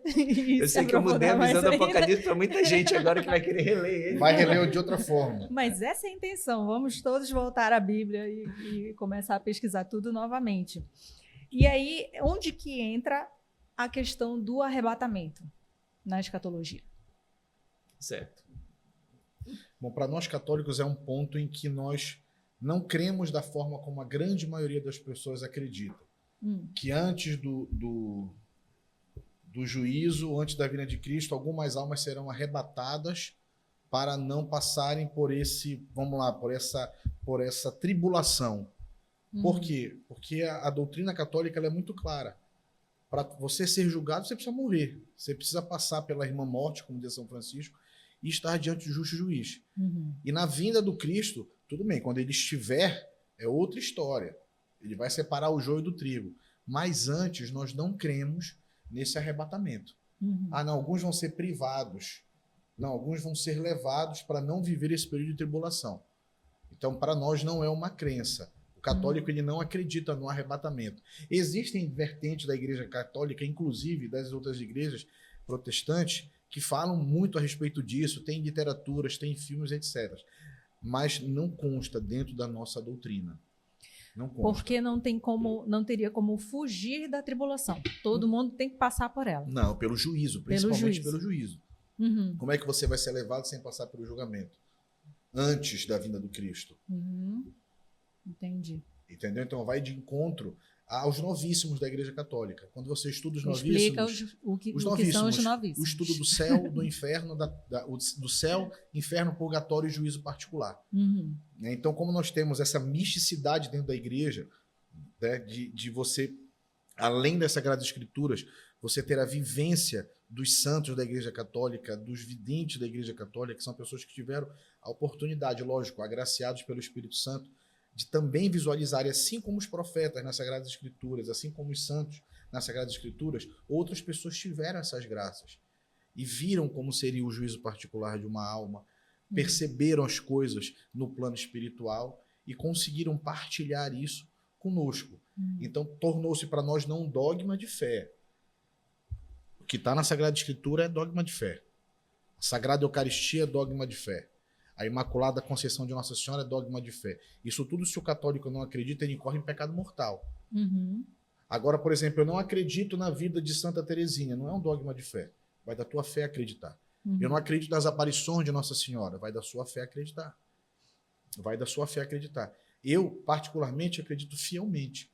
Mas quando eu paro para analisar escatologicamente o livro do Apocalipse, os livros que nós mencionamos aqui do Antigo Testamento, quando eu crio, na minha concepção católica, essa linha escatológica, eu também não consigo enquadrar o arrebatamento, por melhor que seja o argumento. Por quê? Porque o justo juiz, ele vai julgar todas as almas. Todas as almas. E por que que umas serão privilegiadas em serem arrebatadas? Porque eu não vi ninguém aqui ser santo antes da morte. Uhum. Você tem uma vida de santidade, mas todos somos imperfeitos. Todos pecamos, por menor que seja o pecado. E qualquer pecado Deus abomina, não entraria na glória. Não tem pecado pequeno nem grande. Não, tanto que a existência do purgatório é exatamente por isso. Porque são pessoas que morrem na amizade com Deus em estado de graça, mas elas não pagaram aquilo que cometeram aqui. Uhum. Então, por exemplo, eu sou um homem, vamos lá, vou dar um exemplo. Fulano de tal é um homem justo. Levou uma vida justa a vida inteira, mas ele pecava por pensamentos. Ele pecava muitas vezes por palavras. Nada que o tirasse da graça, mas qualquer pecado te tira da graça de Deus. Então ele morre, consegue ter os sacramentos, consegue ser perdoado, mas ele não teve tempo de pagar os seus pecados. E esse homem vai para onde? Ele vai para o céu com a mácula do pecado, com a concupiscência da carne vívida ainda na alma dele? Não, ele precisa se purificar, se purgar. Então ele vai para esse estado da alma onde ele se limpa para poder estar diante de Deus e ter a visão beatífica. Porque o pecado Deus abomina, não entra o pecado no céu. Não tem como entrar o pecado no céu. Então o que Deus vai fazer? Ele cria esse estágio que é o purgatório, como eu te falei há pouco, visto por santos, visto por místicos, por várias pessoas, porque para mim é a completude da perfeição. Então eu tenho um lugar ali para limpar as pessoas que morreram ainda em dívida por conta do pecado. Porém, o purgatório ele não seria um lugar, não é como o pessoal fala, uma sala de estar. Um dia no purgatório é um dia difícil. O purgatório só tem uma diferença para o inferno. Ah. É que você consegue ouvir as festas no céu e você sabe que um dia você vai para lá. Que você não está condenado. Você está salvo, porém ainda indigno, sujo, pelo pecado, pela mácula que ficou nesse teu plano terreno. Você não conseguiu se purificar em vida, mas você sofre tanto quanto no inferno. A diferença do inferno é que o sofrimento ele é eterno. O sofrimento no purgatório ele é temporário. Então, entenda, a gente tenta, de uma forma didática, trabalhar como um lugar, né? Mas é um estado da alma. É muito mais um estado que um lugar propriamente dito. Mas é válida a interpretação do lugar, por quê? Porque na nossa cabeça é mais fácil saber que existe um lugar entre o céu e o inferno, né? É didático, né? Mas é um estado da alma. Né? Santa Teresa fala das moradas, o purgatório, quando ele é visto por São João Bosco aqui, que até recomendo esse livrinho, pequenininho, você lê numa tarde. Quando você vai ver, ele fala dos estágios que existem de sofrimento. Porque muitos de nós pecamos ao longo da nossa vida, dentro da nossa afetividade. Outros pecaram pela sua sexualidade, outros pecaram pela inveja, vamos lá, por todos os pecados capitais existentes. E no purgatório você terá penas específicas para aquele pecado, para que você consiga entrar plenamente puro no estado de graça. Então, por não acreditar que as pessoas consigam, antes de passar por esse purgatório, ou antes de passar pelo juízo, né, Deus decretou, não, essa pessoa é santa. Aí sim. Perceba que a Igreja Católica não proclama nem um santo vivo. É verdade. Nem um santo vivo. E os santos da Igreja Católica só são proclamados por dois motivos. Por vários motivos. Um deles, pela tradição de Pedro. Pedro, tu és pedra, sobre esta pedra edificarei a minha igreja. Tudo que tu ligares na terra será ligado no céu. Então, se a Igreja Católica proclama que Santa Teresinha do Menino Jesus é santa, que Teresinha de Lisieux, hoje Santa Teresinha do Menino Jesus é santa, é porque após a morte dela, alguns milagres aconteceram por intercessão dela, não ela que fez o milagre, por intercessão dela, porque só o Pai, o Filho e o Espírito Santo fazem milagre. Viu, católicos? Só o Pai, o Filho e o Espírito Santo fazem milagres. Nós, católicos, diferenciamos dos irmãos protestantes pela questão da intercessão. Nós cremos que Nossa Senhora, que os nossos santos, que os anjos, e que inclusive as almas do purgatório intercedem por nós. A diferença de uma alma do purgatório para a nossa alma hoje, ainda no plano terreno, é que eles não podem mais valer-se de si. Então, os sufrágios, as orações que se fazem, é para aliviar os seus sofrimentos, para que elas consigam sair o quanto antes e ir para o céu. Então, na crença católica, você tem os santos, mas são proclamados depois de mortos, depois de milagres acontecerem, e esses milagres serem estudados pela ciência, que também é um dom de Deus e um dom do Espírito Santo. E quando a ciência não encontra nenhuma explicação humana, a igreja sim decreta milagre. A Igreja Católica ela não diz assim, que coisinha bonita, aquela imagem Nossa Senhora está chorando sangue, é milagre. Não, pega a imagem, abre, Nossa Senhora do Mel. Quantas vezes já foi aberta uma imagem de gesso, oca, filmada por dentro, e a imagem de gesso brota, jorra mel. De Guadalupe. De Guadalupe, ela é um pano que ele não encosta. Inexplicável. A pintura não encosta no pano. Aí você vai ver Santa Teresinha do Menino Jesus. Ela fez uma criança cega enxergar. A criança sonha com ela. Ela sonha com Santa Teresinha, acorda enxergando e diz para a mãe, uma freira veio no sonho e me curou. Ela não sabia quem era.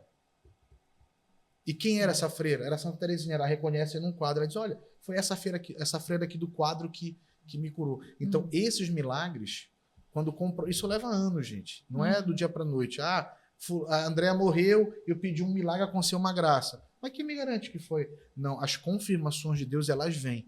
Aí você tem um processo de servo de... Primeiro eu não me lembro agora a ordem, peço perdão. Servo de Deus, depois você vira... você é beatificado, Beato, depois santificado. Aí tem todo... Eu esqueci agora, verdadeiramente. Mas, para resumir, nem não me alongar, a questão do arrebatamento. Então, para nós, tem que passar por todo esse processo para poder estar na glória, na visão beatífica. Olha, eu tenho uma amiga que ela diz que eu sou tão chata que quando eu morrer, ela não vai poder pedir nada para mim, porque eu só vou voltar para puxar o pé dela. Não tem como. Não, e do purgatório fica tranquilo que ninguém volta. Agora, só me perdoa, pastor, tem uma leitura, eu acho que é a serva de Deus, Maria Sima. Era uma senhora de uma vida muito pura, muito casta mesmo, vivia em santidade. Não é santa ainda, é serva de Deus, não é santa. Entendam bem, ela deve levar anos para se tornar santa. As almas vinham procurá-la, pedindo oração. Não se tornar, ser reconhecida. Ser reconhecida, né? Talvez até seja, né, pastor? Mas ser reconhecida como santa. Mas enquanto a Igreja Católica não ligar o botão da santidade, ela não é. Porque para nós a tradição apostólica ela é fortíssima. Ela vai de Pedro e está até hoje a Francisco. Se vier um outro Papa, a tradição continua. Então ele que tem que chancelar essa santidade, mesmo que você queira. Pois bem, e ela afirmou, várias almas afirmaram para ela que não querem voltar do purgatório. Nenhuma quer voltar para cá. Elas sofrem como se fosse no inferno. Por que elas não querem voltar para cá? Porque só o ouvir uma festa que está acontecendo no céu, que nós não temos noção do que é. A esperança de ir para lá. A esperança de estar com Deus. Só isso já é o suficiente para elas não quererem voltar para essa vida. Aqui tem ar-condicionado, aqui tem Netflix, aqui tem CristoCast. E como é que uma alma que está sofrendo como no inferno não quer voltar para cá? É verdade. Pastor, agora a sua visão sobre o arrebatamento. Bom, nós chegamos num... Ele até citou, né, para organizar esse pensamento, ele citou o purgatório. Então, esse é o momento que eu posso dizer que seria de maior divergência do pensamento. Uhum. Mas continuamos amigos, viu? Com certeza. Fiquem tranquilos. Eu acredito que de todo o podcast seria o momento que mais a gente vai ponto divergir mais no pensamento. divergente. Por quê? Volto à tradição reformada aqui, que foi o cisma, né, dos dois pensamentos, que foi o momento em que Martinho Lutero, na leitura de Romanos, traz um dos pontos que seria um dos pontos mais fortes do protestantismo como um todo. Aí a gente engloba todo mundo, que é a justificação por meio da fé. Esse foi exatamente o argumento que tirou da proposta protestante o purgatório. Eu vou chegar lá no arrebatamento, mas só para trazer esse ponto. Mas fica legal. Explica essa parte para eu aprender. Bom, Lutero, que era um monge católico, posso dizer que dentro das suas orações, ele se condenou bastante por conta dos pecados que tinha. Então, na leitura de Romanos, é como se houve para ele um refrigério. Leituras de texto como Paulo, quando diz que o evangelho é poder de Deus para a salvação de todo aquele que crê. O justo, então, viverá pela fé. Aí ele chega em Romanos 3:23, que vai dizer que todos pecaram e por isso estão destituídos da glória de Deus. Só que nesta caminhada da leitura de Romanos, ele vai chegando justamente nos versículos seguintes do mesmo capítulo, aonde ele começa a entender que a salvação ela não seria por mérito humano. Não haveria um momento aonde eu tenho que pagar pelos meus pecados. Por quê? Porque esse preço já foi pago em Cristo Jesus. Então, Cristo pagando os meus pecados, o que agora eu tenho que fazer? Crer nele de tal forma que a minha fé possa transformar a minha vida. Por isso nós acreditamos que, à medida que eu entro e creio em Jesus, confesso Jesus como meu Salvador, eu sou uma nova criatura. As coisas velhas se passaram. Eis que tudo se fez novo. Isso é 2 Coríntios capítulo 5, versículo 17. 5:17. Eis que tudo se fez novo. Se tudo se fez novo, eu não preciso me martirizar pelo que eu fiz no passado, mas eu preciso confessar e deixar para alcançar a misericórdia. Entendi. A partir daí, o próprio Lutero, nos explicando a justificação pela fé, chega em Romanos 6:23. É até brincadeira, 3:23, 6:23. Qual é o 6:23? Vai deixar bem claro que a salvação vem por meio da fé em Cristo Jesus, o nosso Senhor. Quando ele entendeu que a fé é a chave que liga tudo, se criou então, eu sou justificado por meio da fé. Se eu sou justificado, pensa bem, eu não sou absolvido, porque eu sou pecador. Essas duas palavras precisam estar de maneira bem diferente. Eu sou pecador, eu tenho que reconhecer que eu sou pecador, eu não fui absolvido. O que é justificado é que lá na frente, no dia do julgamento, no momento escatológico do julgamento, ele vai ver aqueles que todos são condenados, só que ele resgata esses que pela fé foram justificados. O resgate é porque acessaram o sacrifício de Cristo. Foi aspergido com o sangue. O sangue de Jesus que me purifica de todo pecado, isso está em Hebreus, ele me purifica de todo pecado, então ele me purificou do meu pecado. Por isso não faz sentido o purgatório para a gente. Porque se eu já fui purificado, eu não preciso passar por nada que me purifique no futuro. Porque eu já fui purificado única e exclusivamente pela minha fé em Jesus Cristo, pelo sacrifício que ele já fez. A doutrina da justificação pela fé tira o purgatório da nossa teologia e nos faz acessar uma crença de uma salvação que eu não perco, a não ser que eu vire um apóstata, como está no texto de Hebreus. Fora essa possibilidade, eu não perco a minha salvação. A perseverança dos santos é como a gente chama. Aí, a partir daí, eu começo a entender que, diferente também do pensamento católico, que eu me torno um santo acessando o sacrifício de Cristo. Então, eu me torno um santo a partir deste momento. Não que eu não vá mais cometer pecados, mas que a partir desse momento, Deus me vê como santo. O que me separa de Deus é o meu pecado. A partir do momento que Cristo me tira o pecado com o sacrifício dele, eu sou santo e tenho acesso a Deus. Certo. Aí, se eu pecar de novo, eu preciso confessar de novo esse pecado. Confessar para quê? Aí eu olho para Tiago, confessar para ser curado, vendo o pecado como uma doença do qual eu preciso me livrar. Imagina só uma doença que você não vai ter a cura, você vai morrer com ela. Aí você toma um remédio para controlar. É como se o pecado fosse mais ou menos assim. O sacrifício de Cristo, o meu arrependimento, confissão de pecados, vai controlar essa doença de tal forma que ela fique parada, ela não cresça. E ela seja controlada ao ponto dela nem ter mais ação na minha vida. Esse é o sangue de Jesus. Aí, entrando um pouquinho na proposta de arrebatamento e do pensamento, a gente vai ter divergência no protestantismo quanto a esse ponto. Divergências claras em todas as tradições. Eu não sei se essas diferenças respondem o que eu fico muito curiosa, né? Quais são os critérios para você ser arrebatado? Porque eu imagino que tenha a ver exatamente com essa visão que você acabou de explicar. Né? Sim. Uma coisa é fato. Acreditamos que pela justificação, pela fé, seremos salvos. Onde a gente vai divergir?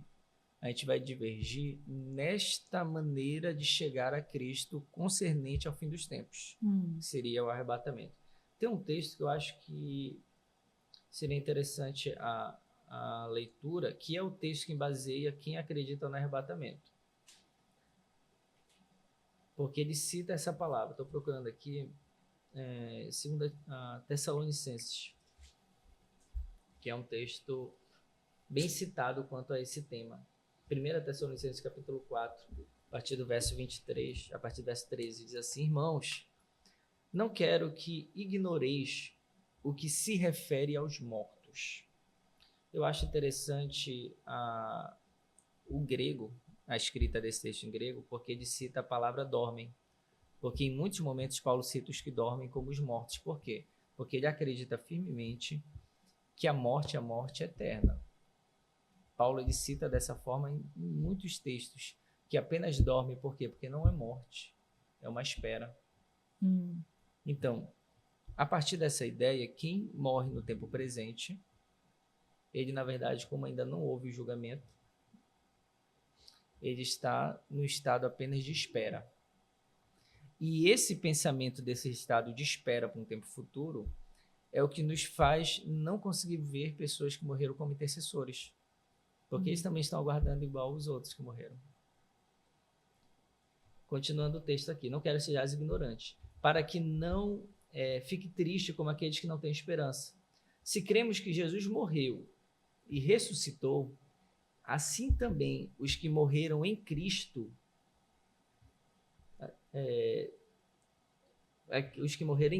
Deus há de levá-los em sua companhia, ou seja, ressuscitarão. Pois isto vos declaramos, segundo a palavra do Senhor, que os vivos, os que estivermos aqui para a vinda do Senhor, não passaremos à frente dos que morreram. Quando o Senhor, ao sinal dado à voz do arcanjo, ao som da trombeta divina descer dos céus, então os mortos em Cristo ressuscitarão primeiro. Em seguida, nós, os vivos, que estivermos lá, seremos arrebatados com ele nas nuvens, para encontro com o Senhor nos ares, e assim estaremos para sempre com o Senhor. Consolai-vos, pois, uns aos outros com essas palavras. Esse é o texto que é usado por uma vertente dos protestantes sobre arrebatamento. Como assim? A proposta desse texto é que Jesus vem, nessa vinda dele, os mortos em Cristo ressuscitam neste momento, E aqueles que estão vivos vão se unir a Cristo nos ares. Vão se unir a Cristo junto com esses mortos. Aí alguns vão dizer que isso vai ser no abrir e piscar de olhos, que é a proposta do deixados para trás, e outros vão dizer que todo olho verá, baseado nos textos do Antigo Testamento. A ideia de que uma coisa é certa, todos acreditamos que vamos nos unir a Cristo, mas primeiro serão os que morrerem em Cristo, que vão ressuscitar, e em seguida os vivos, vão se unir a Cristo e voltar à Terra com a finalidade de causar uma transformação nela. Haverá apenas a divergência se isso será um arrebatamento na abrir e piscar de olhos, ou se isso seria visível de forma lenta. Essa é a grande divergência. O que a gente chama de arrebatamento? É quando o povo vai sumir rápido e aparecer com Cristo e ninguém nem vai perceber. Essa é a maioria dos protestantes hoje acredita dessa forma, apesar de a doutrina do arrebatamento ser uma doutrina que tem apenas 300 anos. É mesmo. É Muito nova. muito nova, pensando no pensamento escatológico total. Mas hoje a maioria dos protestantes acredita firmemente dessa forma. Uma parte ainda acredita de que seria lento, de que nós vamos encontrar com Cristo. Aí, para quem acredita no arrebatamento, como seria a ideia do todo olho verá, que é um texto bíblico? É que todo olho verá quando Cristo vier com todos esses com o corpo transformado.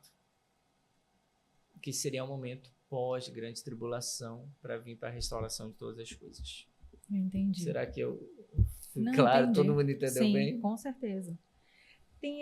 Tem outras diferenças da visão protestante e da católica na escatologia? Tem outras além do arrebatamento? Deixa eu... Acho que a principal, a priori, seria essa. Seria essa. Porque, assim, vocês percebem que a diferença ela é muito pequena. De algo tão grande, né? De algo tão grande. Para nós católicos existe a atemporalidade do Calvário. Toda a Santa Missa para nós ela é o Calvário de Cristo vivido. Porque Cristo ele morre pelo pecado de todos nós, não pela geração somente anterior a ele, pelo pecado de todos nós. Então eu posso te afirmar que o nosso pecado ele ainda crucifica nosso Senhor de forma temporal. Por isso é onipresente, onisciente, onipotente. A sua onipresença faz ser imolado a cada Santa Missa. Por isso que a Santa Missa ela é tão importante para o católico, porque ela é o Calvário. E aí, essa divergência, né, que nós colocamos aqui de uma forma muito pacífica, e eu acredito que as discussões tenham que ser assim, né, porque hoje eu me entendi um pouco mais da visão dos meus irmãos protestantes. Por que eles entendem? Né? Isso foi bom para mim, por quê? Porque me enraizou mais na minha visão. Não por uma questão de briga, de guerra, porque eu acho que foi uma das primeiras palavras que nós trocamos aqui, não foi, pastor? Não, ninguém vai bater em ninguém, porque a ideia não é bater. A ideia é salvar almas. Sim, até porque certeza. seremos um só. Sim. Isso não há dúvida. Os cristãos serão Diz que um não vai só. ter dois céus, assim. Vocês. Não vai. Esse aqui olhar é de vocês. Não, seremos um só. Cristãos, o próprio Cristo. Né? E eu acho que essa seja a principal divergência da escatologia. Só que quando você fala de escatologia mesmo, no sentido real da palavra, no sentido real do assunto, as visões mais se parecem do que se contradizem. Por quê? Porque todos nós esperamos. Eu acho que o ponto hoje desse programa não seria nem citar tanto as diferenças, mas a preparação. Sim. A preparação das almas. Porque assim, até que ponto vai ser válido para mim chegar para o pastor Rodrigo e falar, não, pastor, mas olha, a sua visão aí está errada, viu? Cuidado. Você não vai ser arrebatado não, você vai para o purgatório. Quando eu chegar lá, eu vou rir da sua cara. Ele vira para lá, não, quando eu estiver arrebatado, eu vou rir da tua. Não, peraí. Se fosse uma discussão amigável, nós sentássemos aqui, para mim isso é maravilhoso. Discutir, tentar entender a visão do outro.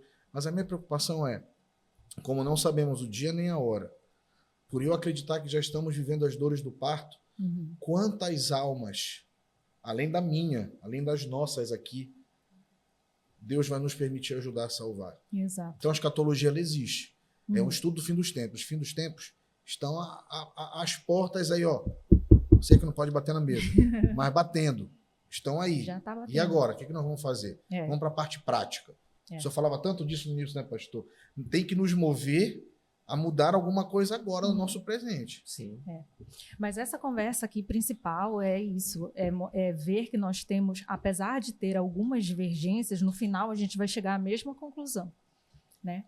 Porque Eu às vezes penso assim, não interessa a forma, eu quero estar com Jesus no final. Entendeu? Então eu tenho que me preocupar em me preparar para estar com Ele, né? Como eu tenho que viver. E é isso que nos une, né? Porque quando a gente pensa, o que eu tenho que fazer para quando Cristo retornar, eu estar pronta para estar com Ele. E aí eu vou focar lá nos mandamentos, eu vou focar na consciência de se buscar viver uma vida cristã, realmente. Eu vou focar nos valores, é nisso que eu vou focar. E isso nos une, né? E esse é o propósito do CristoCast desde o início, assim, focar no que nos une, compreender as diferenças, respeitar as diferenças, mas focar no que nos une. Eu né? queria, se vocês permitirem, Claro, fique à lógico. vontade. focar um pouco mais nessa parte que nos une, mas pensando em ações práticas de um cristão. Vamos. Por quê? Nós falamos tanto que a escatologia não é um assunto para ficar na teoria. Para o povo acabar esse podcast e dizer, eu aprendi, mas vou sair daqui só com isso na cabeça. Precisa ser algo prático. Sim. E eu comecei lendo Mateus 24, né? Foi o primeiro texto que a gente leu. E após ele falar o texto que nós lemos, ele cita algumas parábolas, e essas parábolas, elas são de ação prática da igreja. Que parábolas são essas? Ele primeiro cita a parábola da figueira, e a parábola da figueira me chama a atenção porque ele nos diz, olha, quando vocês verem esses sinais, fiquem de olho, Cristo está para voltar. E nós acabamos de citar que nós estamos vendo alguns sinais. Sim. Pode ser que ele demore muitos anos ainda? Sim. Mas esses sinais servem não para mim ficar agoniado com que ele vai voltar, mas para mudar ações da minha vida. Certo? Em seguida, ele traz uma parábola que é a parábola do... que ele deixa uma frase que é uma frase que precisa estar no nosso coração. A ideia de vigiar para não ser surpreendido. Exatamente. Essa parábola que ele cita é justamente a parábola do mordomo, que ele viaja, um homem viaja e diz para o seu mordomo, olha, tu vai administrar tudo aqui. O mordomo, na parábola, começa a aproveitar para fazer festa na casa do homem. Não sabe quando ele vai voltar. Aí imagina, o próprio Jesus coloca assim, imagina se ele voltar no meio dessas festas. Só que a festa aqui, claro, no sentido de desperdiçar o dinheiro. De não estar administrando da melhor forma. Só que ele coloca por outro lado, e se ele voltar quando o homem estiver trabalhando firmemente, fazendo o que ele mandou? Ele nos traz esse alerta. Como você vai estar quando eu voltar? Logo em seguida, ainda falando do mesmo assunto, porque Jesus não mudou de assunto, vai para o capítulo 25, que ele traz a parábola das 10 virgens. Do óleo, né? Eu tenho que pensar aqui nas parábolas das 10 virgens, que não são 10 noivas, mas 10 virgens, que para mim está muito mais a ideia da dama de honra do que da noiva em si. Mas as damas de honra, então, estariam esperando Cristo com azeite. Certo? Já interpretando a parábola que é Cristo que vai vir. Sim. Só que 5 imprudentes ficaram sem esse azeite. O que seria o azeite? O azeite é um símbolo claro da proposta do que o Espírito Santo derrama sobre nós. Algumas esqueceram a busca pelo Espírito Santo e outras permaneceram. Só que o detalhe é que essas imprudentes não podiam pegar um pouquinho das outras. Por quê? Porque mesmo que eu busque muito o Espírito Santo, eu não posso transmitir a minha busca pessoal para uma outra pessoa. O que eu posso é soltar migalhas, compartilhar o que eu tenho aprendido. Não sei se vocês me entendem. Sim. Cada um vai ter que buscar por si. E é isso que Jesus está falando. Ele não quer chegar e encontrar pessoas não buscando, mas infelizmente ele vai encontrar uma parte. E por que por si, pastor? Porque a salvação é individual. Perfeito.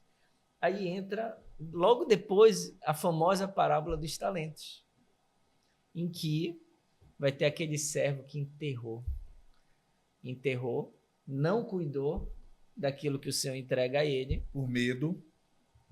E qual é a consequência disso? Inferno. Inferno.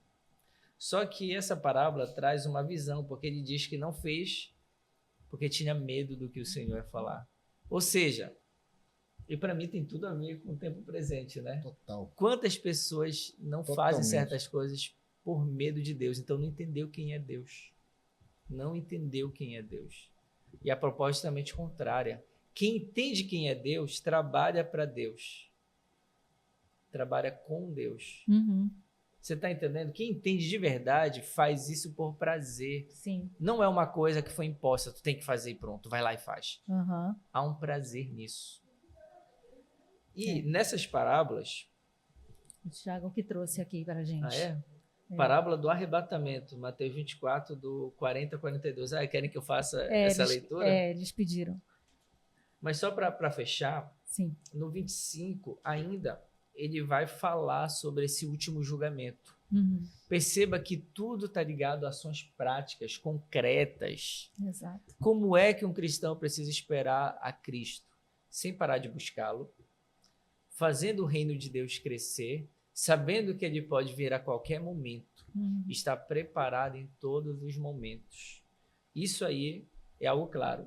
Antes de eu fazer a leitura, se quiser comentar alguma coisa do que eu falei. Não, eu concordo com o senhor, porque eu digo muito aos meus irmãos católicos que essa vivência prática, né, é como se eu convertesse agora a sua mensagem para o nosso viés católico, apostólico, né, de uma igreja una. O que eu digo?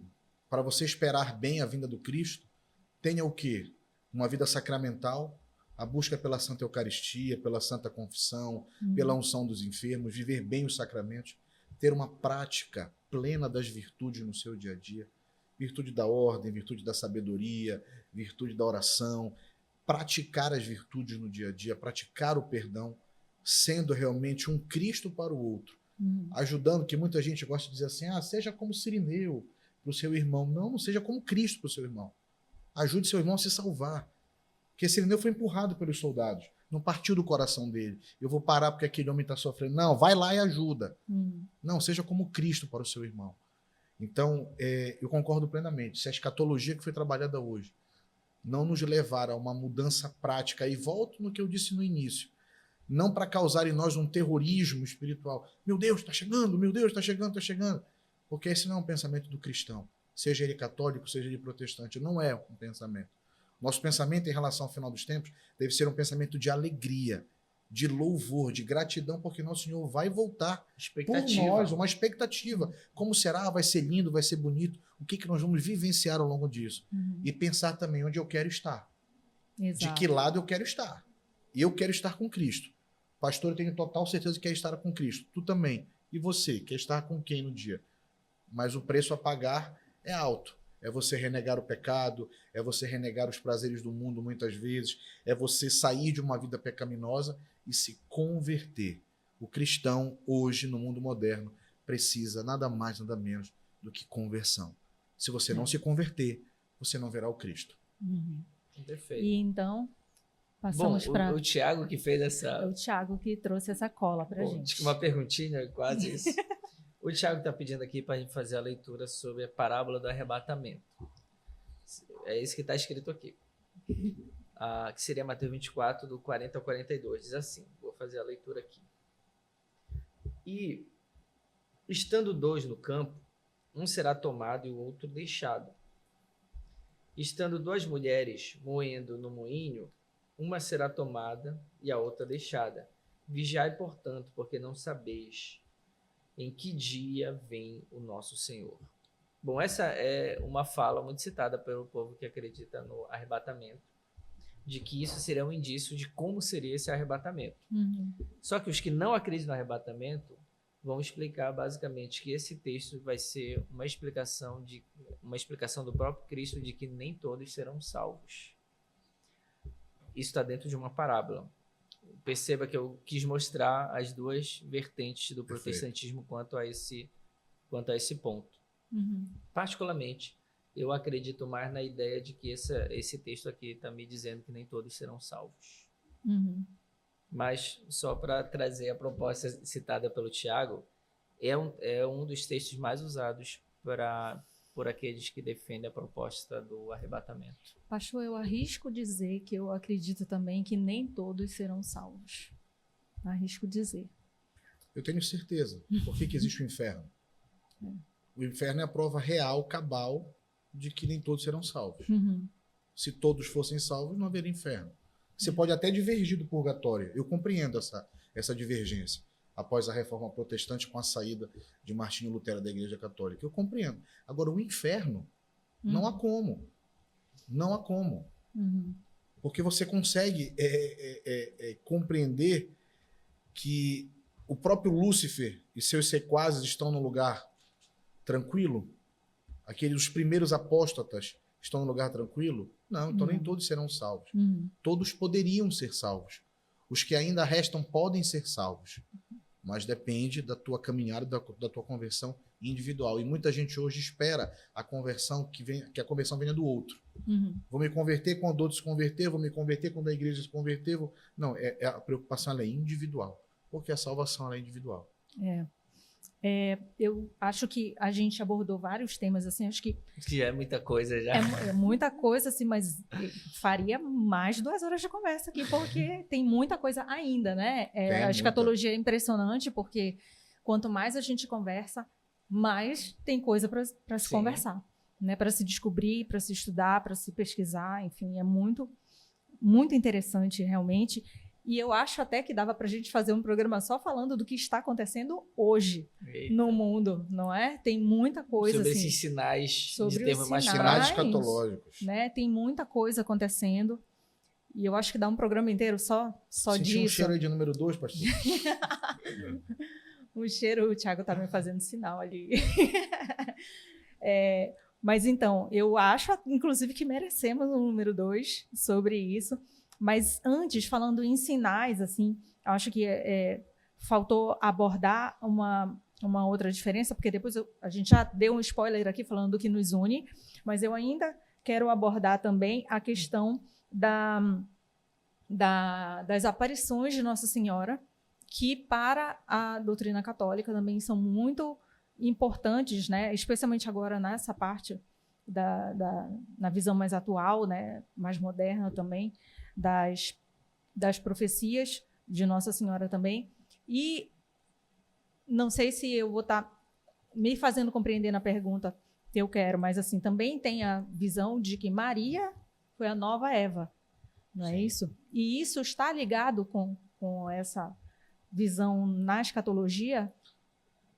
Eu não sou um mariólogo formado, né? Eu estudo mariologia, como eu estudo demonologia, né? E tento mergulhar nesse estudo. Mas eu estudo já mais ou menos uns 2, 3 anos as aparições de Nossa Senhora. Apesar de não serem dogmáticas, ou seja, você não incorre em pecado mortal em não acreditar, eu acredito fielmente como cristão católico. E elas são extremamente escatológicas. E eu arrisco a dizer para vocês aqui, para quem está nos assistindo, que é muito difícil você não encontrar um sinal escatológico do final dos tempos numa aparição de Nossa Senhora. Vou exemplificar. Fátima talvez seja uma das aparições mais conhecidas e mais divulgadas. Por quê? Porque os milagres acontecidos, o milagre do sol ali para milhares de pessoas, não são centenas, milhares de pessoas ali vendo o sol dançar, se molharem completamente de chuva, depois ficarem secas, os relatos, as coisas, tudo historicamente comprovado, filmado, as coisas fotografadas, vistas e não explicadas pela ciência, chancelaram Fátima como uma aparição aceita, como uma verdade de fé da igreja. Mas que você não incorre em pecado mortal por não se tornar um dogma, como eu disse há pouco. E eu ainda digo mais, Fátima para mim foi muito deturpada, porque ela é muito mais forte do que se imagina. Vou dar um exemplo clássico de Fátima. Nossa Senhora mostra aos 3 pastorinhos, hoje estão pastorinhos, o inferno. Ela mostra, e as crianças mudam a fisionomia, tanto no êxtase quanto depois, pelo horror que elas viram. Elas mudam completamente a visão. Então, Nossa Senhora, em Fátima, ela confirma o que ela mesma disse em La Salette e o que ela disse em Lourdes, a respeito do final dos tempos. Em Fátima, ela pede, nós falávamos da Primeira Guerra Mundial, né, quase mais de 100 anos, e ela fala para os pastorinhos o seguinte: se vocês não rezarem, se vocês não se converterem, se vocês não pedirem perdão a Deus, se vocês não ensinarem o mundo a pedir perdão, porque a minha aparição é um clamor para o mundo. Eu, enquanto mãe, vejo o que acontece no céu, porque para nós católicos ela está de corpo glorioso junto com Cristo no céu. Né? Por isso ela foi assunta, ela foi levada aos céus, Cristo ascende, ela é assunta, e ela diz: eu vejo que a ira de Deus pode recair sobre vós. E eu peço a ele, eu muitas vezes sustento a mão dele para que não recaia sobre nós, porque ele é solícito, porque Deus faz o que ele quer. Mas como ele tem um apreço inestimável pela Virgem Maria, ele muitas vezes atende o clamor dela e ela intercede por nós. E ela diz: rezem, porque se vocês não rezarem, virá uma guerra muito pior do que a primeira. E ela vê que o mundo não reza. E ela encerra em Fátima e só vai aparecer em Garabandal, na Espanha. E isso o que mostra? Que Nossa Senhora vem do alto dos céus nos avisar sobre o final dos tempos. Em Kiberro, na Ruanda, em Akita, no Japão, a imagem chora copiosamente pelos males do mundo. Aí você vai para mais recente, agora em Anguera, na Bahia, com Pedro Regis, você vai ver a aparição de Nossa Senhora das Lágrimas para a irmã Amália. Todas têm um cunho escatológico, todas pedem conversão, todas ratificam o evangelho. Nenhuma vai de encontro ao que está escrito em uma vírgula sequer. Elas pedem conversão, elas pedem oração do Santo Rosário, elas pedem a visita ao sacrário, a Santa Eucaristia, elas pedem que o mundo se converta. E aí, para quem estuda, encontra facilmente o Apocalipse ali. Olha, para vocês terem uma ideia, parece ser assustador. Mas se você pegar as aparições de Anguera, de 2005, ela cita as cidades que estariam afundadas agora no Rio Grande do Sul. Eu vi isso. Que o Pedro Regis. E ele é um homem simples, da Bahia, que tem as visões, ele entra em êxtase, vê Nossa Senhora, ela diz as coisas para ele, ele anota e faz um livro, publica. Não vive de riqueza, não vive de nada, você vê pelos frutos. Aí você pega outras aparições, como a própria Fátima, que eu falei agora, que previu uma segunda guerra. Se vocês não rezarem, vai ter outra. Então ela fala também de todos os males que podem acontecer. Então, se você analisar a fundo, elas são escatológicas. Nossa Senhora não viria do céu, é o que eu falo para os meus irmãos católicos, escravos de Maria. Nossa Senhora não viria do céu para dizer: tá tudo legal, tá tudo bem, vamos brincar. Ela não viria brincar com 4 crianças. Ela usa a pureza das crianças para justamente entender que a única forma de você conversar diretamente com Deus é através da pureza. Um coração que não é puro não chega a Deus. A gente pensa que chega, mas não chega. Entendeu? Então ela é providente nessa questão escatológica. Ela mostra o caminho. Agora, se vai de você seguir ou não, é uma decisão sempre individual. Isso. Então, agora, para a gente finalizar, eu quero que cada um dê um recado para quem está ali assistindo a gente, focando no que nos une, claro. Um recado para a pessoa aguardar, se preparar para esses próximos tempos. Quem pode começar? Pastor, pode começar. Posso começar. Acho que o grande recado é que Cristo ele pode voltar daqui 1000 anos, mas também pode voltar agora nesse minuto. E você precisa não apenas aguardá-lo, mas fazer a oração Maranata, ora vem Senhor Jesus, e agir, como foi os textos que eu citei, as parábolas, de que nós precisamos buscar o Espírito, crer nessa vinda, falar, proclamar o nome dele, cooperar com a evangelização do mundo e ansiar, de fato, como uma noiva espera pelo noivo. Então, não olhe para tudo isso, todos esses sinais, como se fossem coisas das quais você precisa apenas saber, mas olhe para tudo isso, vendo que há atitudes que você precisa tomar quanto ao evangelho que você acredita. Amém. Rodolfo. Amém, pastor. Olhando para lá? Sim. Meus irmãos, o que eu deixaria como mensagem para todos, primeiro, não tratar a escatologia como um assunto que cause medo, pânico, pavor. Fuja dessa vertente que é demoníaca. Mas trabalhe a tensão escatológica dentro de você. Como disse bem o pastor, pode ser daqui a 1000 anos, pode ser daqui a 1 minuto, pode ser no final desse podcast. Esteja preparado. Converta-se. Creia no Evangelho. peça auxílio à Virgem Maria, clame a ajuda dos santos, reze todos os dias, seja disciplinado, seja um homem, seja uma mulher de virtudes, caminhe nos vieses da santidade, não tenha medo, entenda que Jesus é misericórdia e é amor infinitos, enquanto houver sopro de vida nesses pulmões, mas ele também nunca deixará de ser justiça e ira. Deus quer que todos nós nos salvemos. Então lute pela sua salvação, porque ela é individual. Creia que a única coisa que você tem que ter medo na vida não é nem do demônio, muito menos da vinda de nosso Senhor. Tenha medo do pecado mortal, que é isso que pode te levar para o inferno. Que Nossa Senhora te abençoe, te guarde, te proteja e te ilumine todas as vezes que o teu coração e a tua mente pensarem no final dos tempos. Mas alegre-se, Jesus vai voltar. Meus amigos, não tenho como agradecer esse papo aqui, essa participação de vocês especialíssimas, né? Esse segundo tempo de vocês no CristoCast. E tudo indica que teremos um terceiro tempo, será? Opa! Se Deus permitir. Se Deus permitir, com certeza teremos. Vamos muito fazer obrigada. antes da vinda dele. Vamos, né? Vamos nos apressar. Acho que é muito importante. Vamos nos apressar, mas eu quero muito agradecer de coração a participação de vocês dois. Muito obrigada. Obrigado, minha irmã. Especialmente por compreenderem a nossa missão aqui, a missão do CristoCast, e abraçarem ela também. Obrigada. Obrigado, minha irmã. Mesmo. Pastor, Bem, que Deus abençoe a sua vida, abençoe todos tua nós. caminhada, meu irmão. Amém. Minha irmã, Obrigada. Deus te abençoe, sempre. Pastor, muito obrigada, viu? Eu Beijo. que agradeço. Muito obrigado por fazer parte dessa missão. Amém. E aí eu quero falar com você que ficou até agora acompanhando a gente. Eu tenho certeza que o seu coração ficou agitado com tanta informação. O que eu posso te dizer é que você precisa dedicar seu tempo para compreender um pouco mais sobre a escatologia, mas especialmente para você se preparar para o retorno de Jesus.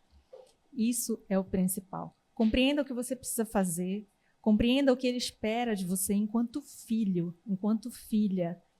Você precisa honrar seu pai, né? Seu pai. Deus quer que a gente honre ele cada vez mais. E aí me fala muito forte no coração o que eu já disse no programa também, o quanto eu tenho visto Deus falando com diversos irmãos de diversas igrejas. Ele não escolheu uma denominação para falar, ele tem falado com vários, assim como ele falava com os samaritanos, com os gentios, né, com os judeus. Ele tem falado com todos. Então, fique atento, abra o seu coração, deixe que ele fale contigo também. Deixa ele falar contigo. Como eu sempre falo aqui, vai para o teu secreto, conversa, pede que ele te alcance, diz assim, ó, Senhor, eis-me aqui, fala comigo, eu quero me preparar para te receber. E ele vai te alcançar, eu tenho certeza disso também. Que essa conversa aqui tenha te levado para talvez um outro nível de consciência, que tenha mexido no seu coração, para você se preparar para o retorno de Jesus e que você possa, com muita alegria no coração, dizer: Maranata, ora vem, Senhor Jesus, eu quero te receber. Que essa fala grite no seu coração por Jesus. Tenho certeza que ele também está ansioso para nos encontrar aqui. E até lá, como sempre, com muita alegria, eu e você nos vemos no próximo CristoCast.